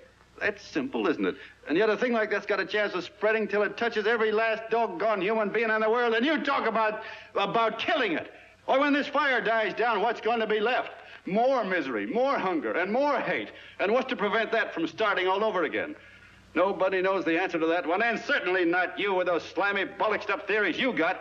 The John Doe idea may be the answer, though. It may be the one thing capable of saving this cockeyed world, yet you sit back there on your fat, hulks and tell me you'll kill it if you can't use it. Well, you go ahead and try. You couldn't do it in a million years with all your radio stations and all your power, because it's bigger than whether I'm a fake. It's bigger than your ambitions, and it's bigger than all the bracelets and fur coats in the world. You bet it is, John. And that's exactly what I'm going down there to tell those people. A minute, you ungrateful rat. My uncle's been too good to you. He's getting away. Give me the bullet. John! I've always told you, D.B., you're playing with dynamite. Which way? All right, now, girl, get away. Before he gets through tonight, he'll ruin it all. I'll stop him cold. Don't worry, I've been ready for this. John! Oh, John, please listen to me. Please, I can explain everything, John. I didn't know what they were going to do. Let me go with you, John. John, please. Go ahead, driver. Ballpark. Leave it to you, John. Please let me go with you. Please. John! Mr. Martin wants to see you. Listen to me, Mayor Lovett. You do as I say. I want them both arrested. You tell the police department to pick up Cannell. I've got the girl here. I've got the bullet. I don't care what you charge him with. If you're worried, let him go in the morning, but keep him in jail overnight. Hello, Bulletin. Put wire on.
Quiet, please. Ladies and gentlemen, let us have a moment of silent prayer for the John Does all over the world, many of whom are homeless and hungry. Rise, please. Everybody rise.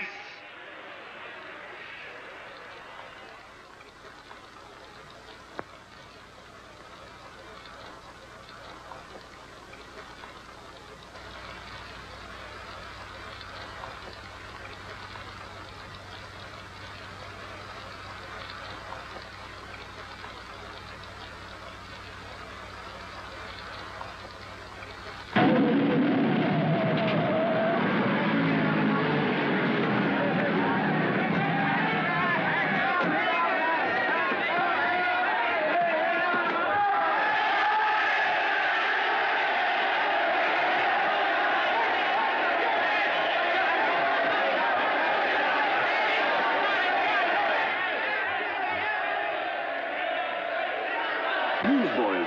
Hundreds of yelling newsboys are swarming into the park like locusts. They're yelling John Doe's a fake. Fake.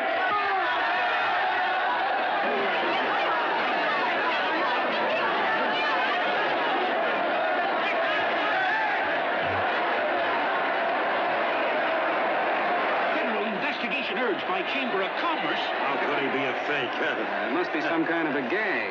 A what? A gag. A gag.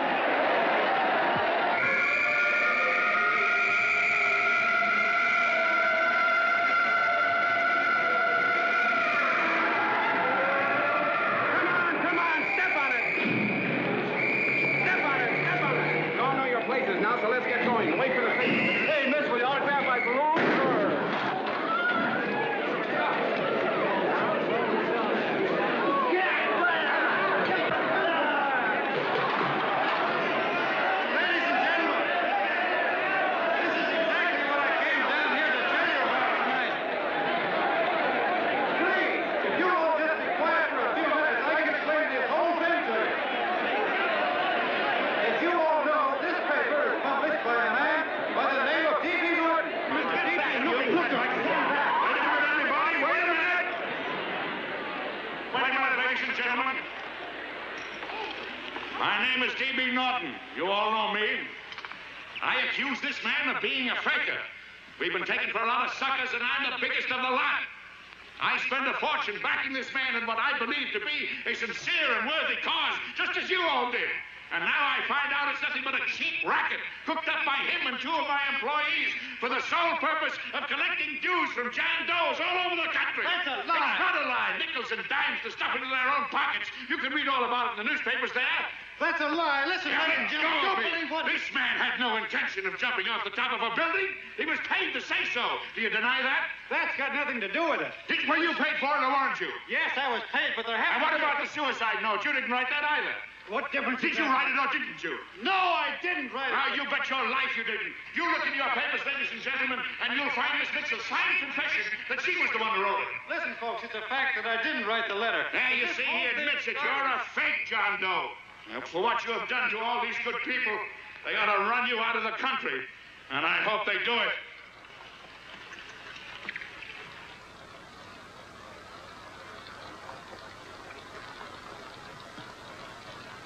Speak up, John. We believe you. Please, listen, folks. Now that he's through shooting over his face, I've got a couple of things to tell you about... Come on, the rest of you get in here and riot. Break this crowd up. Come on. I'm sorry, folks, but we can't hear him anymore. Something's gone wrong with the loudspeakers. And those are fake. Boo! They can't hear me. This thing's not working. Ladies and gentlemen.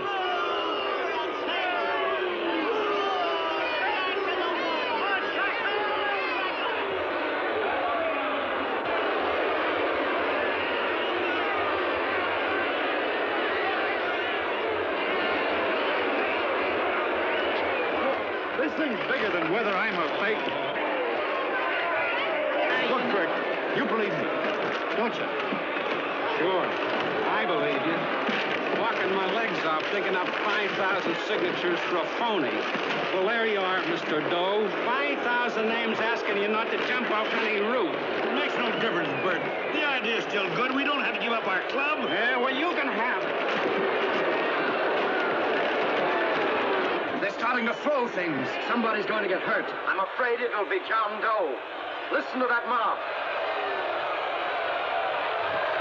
I'm gonna go to him. All right, lady. Hey, what you ought to... Let me go. I want to go to him. Oh, please. Please let me go. They're crucifying him. I can help him. Sorry, sister. We got orders to hold... Orders from who? Can't you see it's a framer? Oh, Mother, they won't let me go. They won't let me go.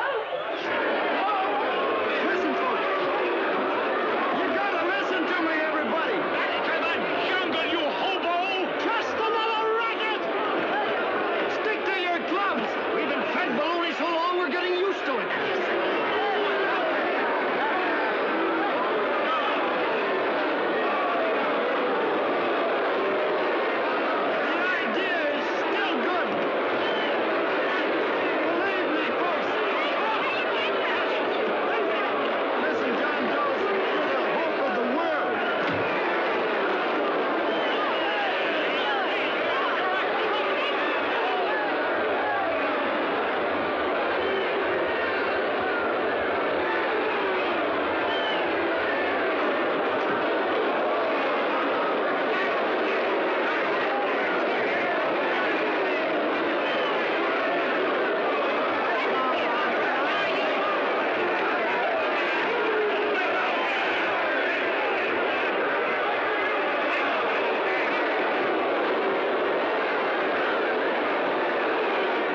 Managed to get him out of the park.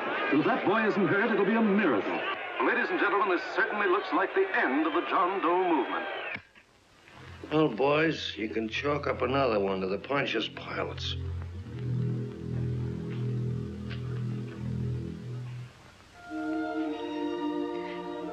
I should have been there. I could have helped him. He was so all alone. Thought I was going to be mighty ashamed of ourselves after tonight. We certainly didn't give that man much of a chance.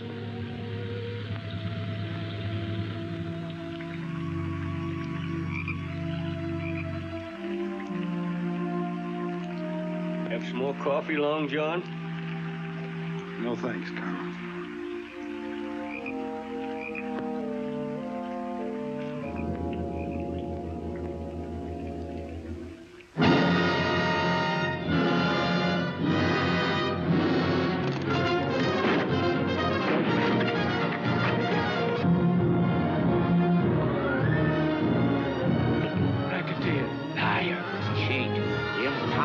Why don't you jump? Christmas Eve at midnight. Bye, Mr. Doe. You're a wonderful man. And God bless you, my boy. Now get in there and catch. You're a fake John Doe, and I can prove it. You're the big hero who's supposed to jump off tall buildings and things. Do you remember? What do you suppose your precious John Does will say when they find out that you never had any intention of doing it, that you were being paid to say so? Christmas Eve at midnight.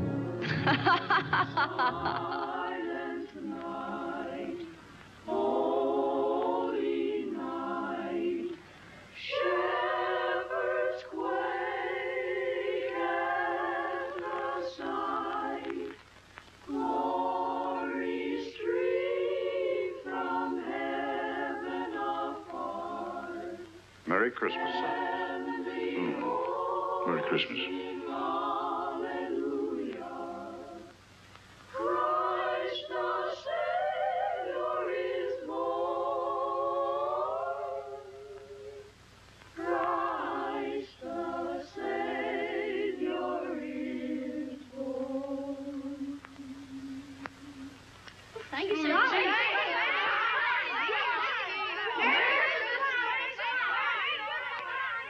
Who? John Doe. Is that screwball still around? Dame's been calling all day. Sure, I know. Yeah, at midnight, huh? Okay, lady. We'll have the place surrounded with nets. They're laughing at me.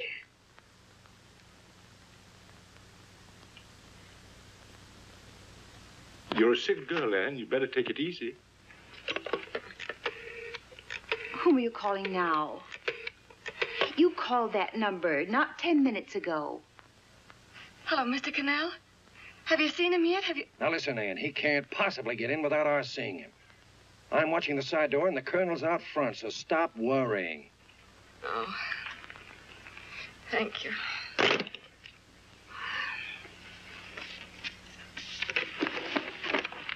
What, Anne? Anne, don't be foolish. If this isn't the craziest, the battiest, the looniest wild goose chase I ever heard of. Oh, shut up, Bert. Sourpuss is right. Yeah, well, if he is, I'm a banana split. That man is going to be on that roof. Don't ask me how I know. I just know, and you know it as well as I do. Sure. I'd like to believe in fairy tales, but a guy that's a fake isn't going to jump off any roof. I don't think he was any fake, not with that face. And anyway, what he stood for wasn't a fake. Okay, honey, okay.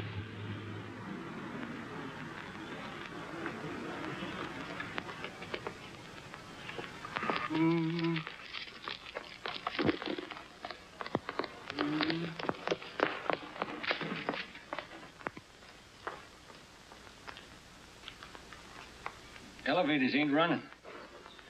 Colonel, You shouldn't have got out of bed, miss.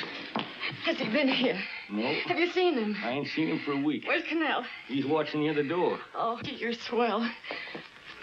Oh. No sense in going up there. I've been here for hours. He ain't here. Let me go, will you? Now, that's crazy. It's 14 floors.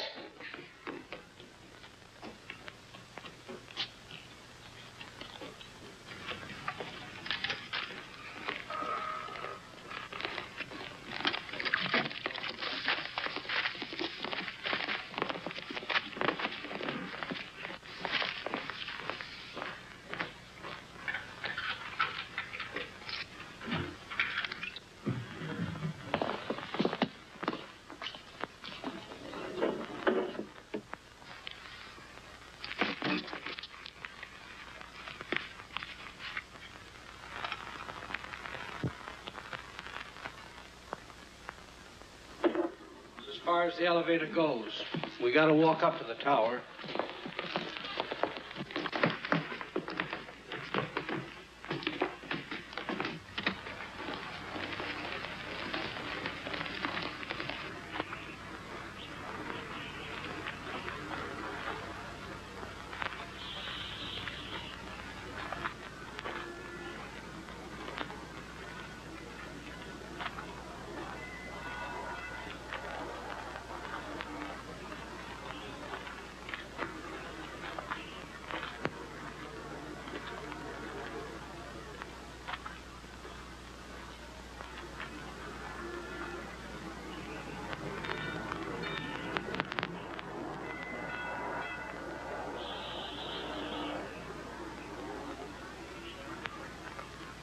That tramp was probably full of Christmas cheer and asleep in some flop house.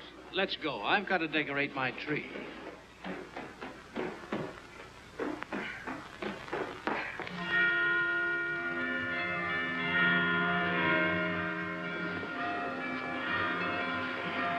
Well, I give up. I don't know what gave us the idea that we'd attempt anything like this. I guess you're right. I'm afraid the joke's on us. Let's go. I hope nobody finds out we've been here.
I wouldn't do that if I were you, John.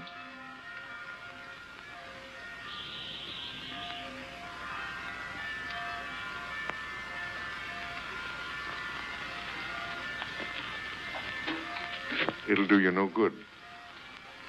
The mayor has policemen downstairs with instructions to remove all marks of identification you may have on your person. You'll be buried in Potter's Field, and you will have accomplished nothing.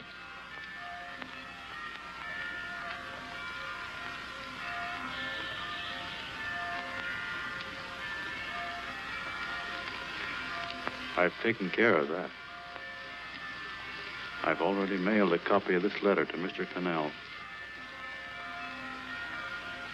John, why don't you forget this foolishness? Stop right where you are, Mr. Norton, if you don't want to go overboard with me.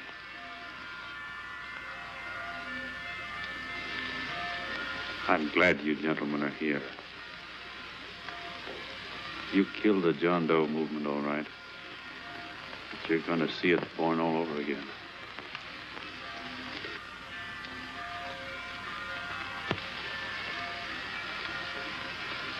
Now, take a good look, Mr. Norton. John! John! Oh, John, no, I won't let you. I love you, darling. Oh, please. Please don't give up. We'll start all over again. Just you and I. It isn't too late. The John Doe movement isn't dead yet. You see, John, it isn't dead or they wouldn't be here. It's alive in them. They kept it alive by being afraid of it. That's why they came up here. Oh, darling. Sure, it should have been killed. It was dishonest. But we can start clean now. Just you and I. It'll grow, John, and it'll grow big because it'll be honest this time. Oh, John, if it's worth dying for, it's worth living for. Oh, please, John. Oh. Oh, please, please, God, help me. John, look at me. You want to be honest, don't you? Well, you don't have to die to keep the John Doe idea alive. Someone already died for that once. The first John Doe. And he's kept that idea alive for nearly 2,000 years. It was he who kept it alive in them. And he'll go on keeping it alive forever and always. For every John Doe movement these men kill, a new one will be born. That's why those bells are ringing, John. They're calling to us. Not to give up, but to keep on fighting, to keep on pitching. Oh, don't you see, darling? This is no time to give up. You and I, John, we... Oh, no. No, John. If you die, I want to die, too. Oh, I love you. Oh, John.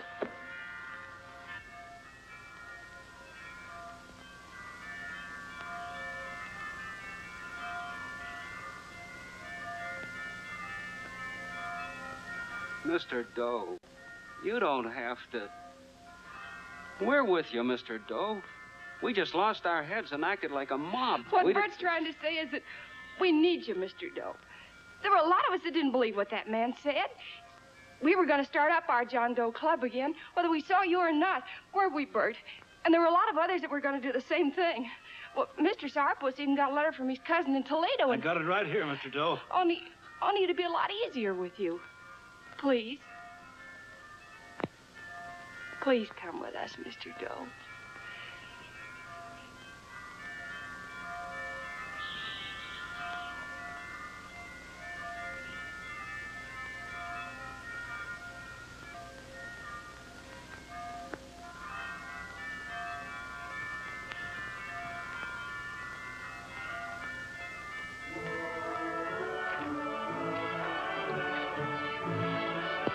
Long John. Mr. Doe. Here, we'll help you with her. She'll be all right. Mr. Doe, take her right down to the car. Right up. Look, we got a car right down to her. They are, Norton, the people. Try and lick that.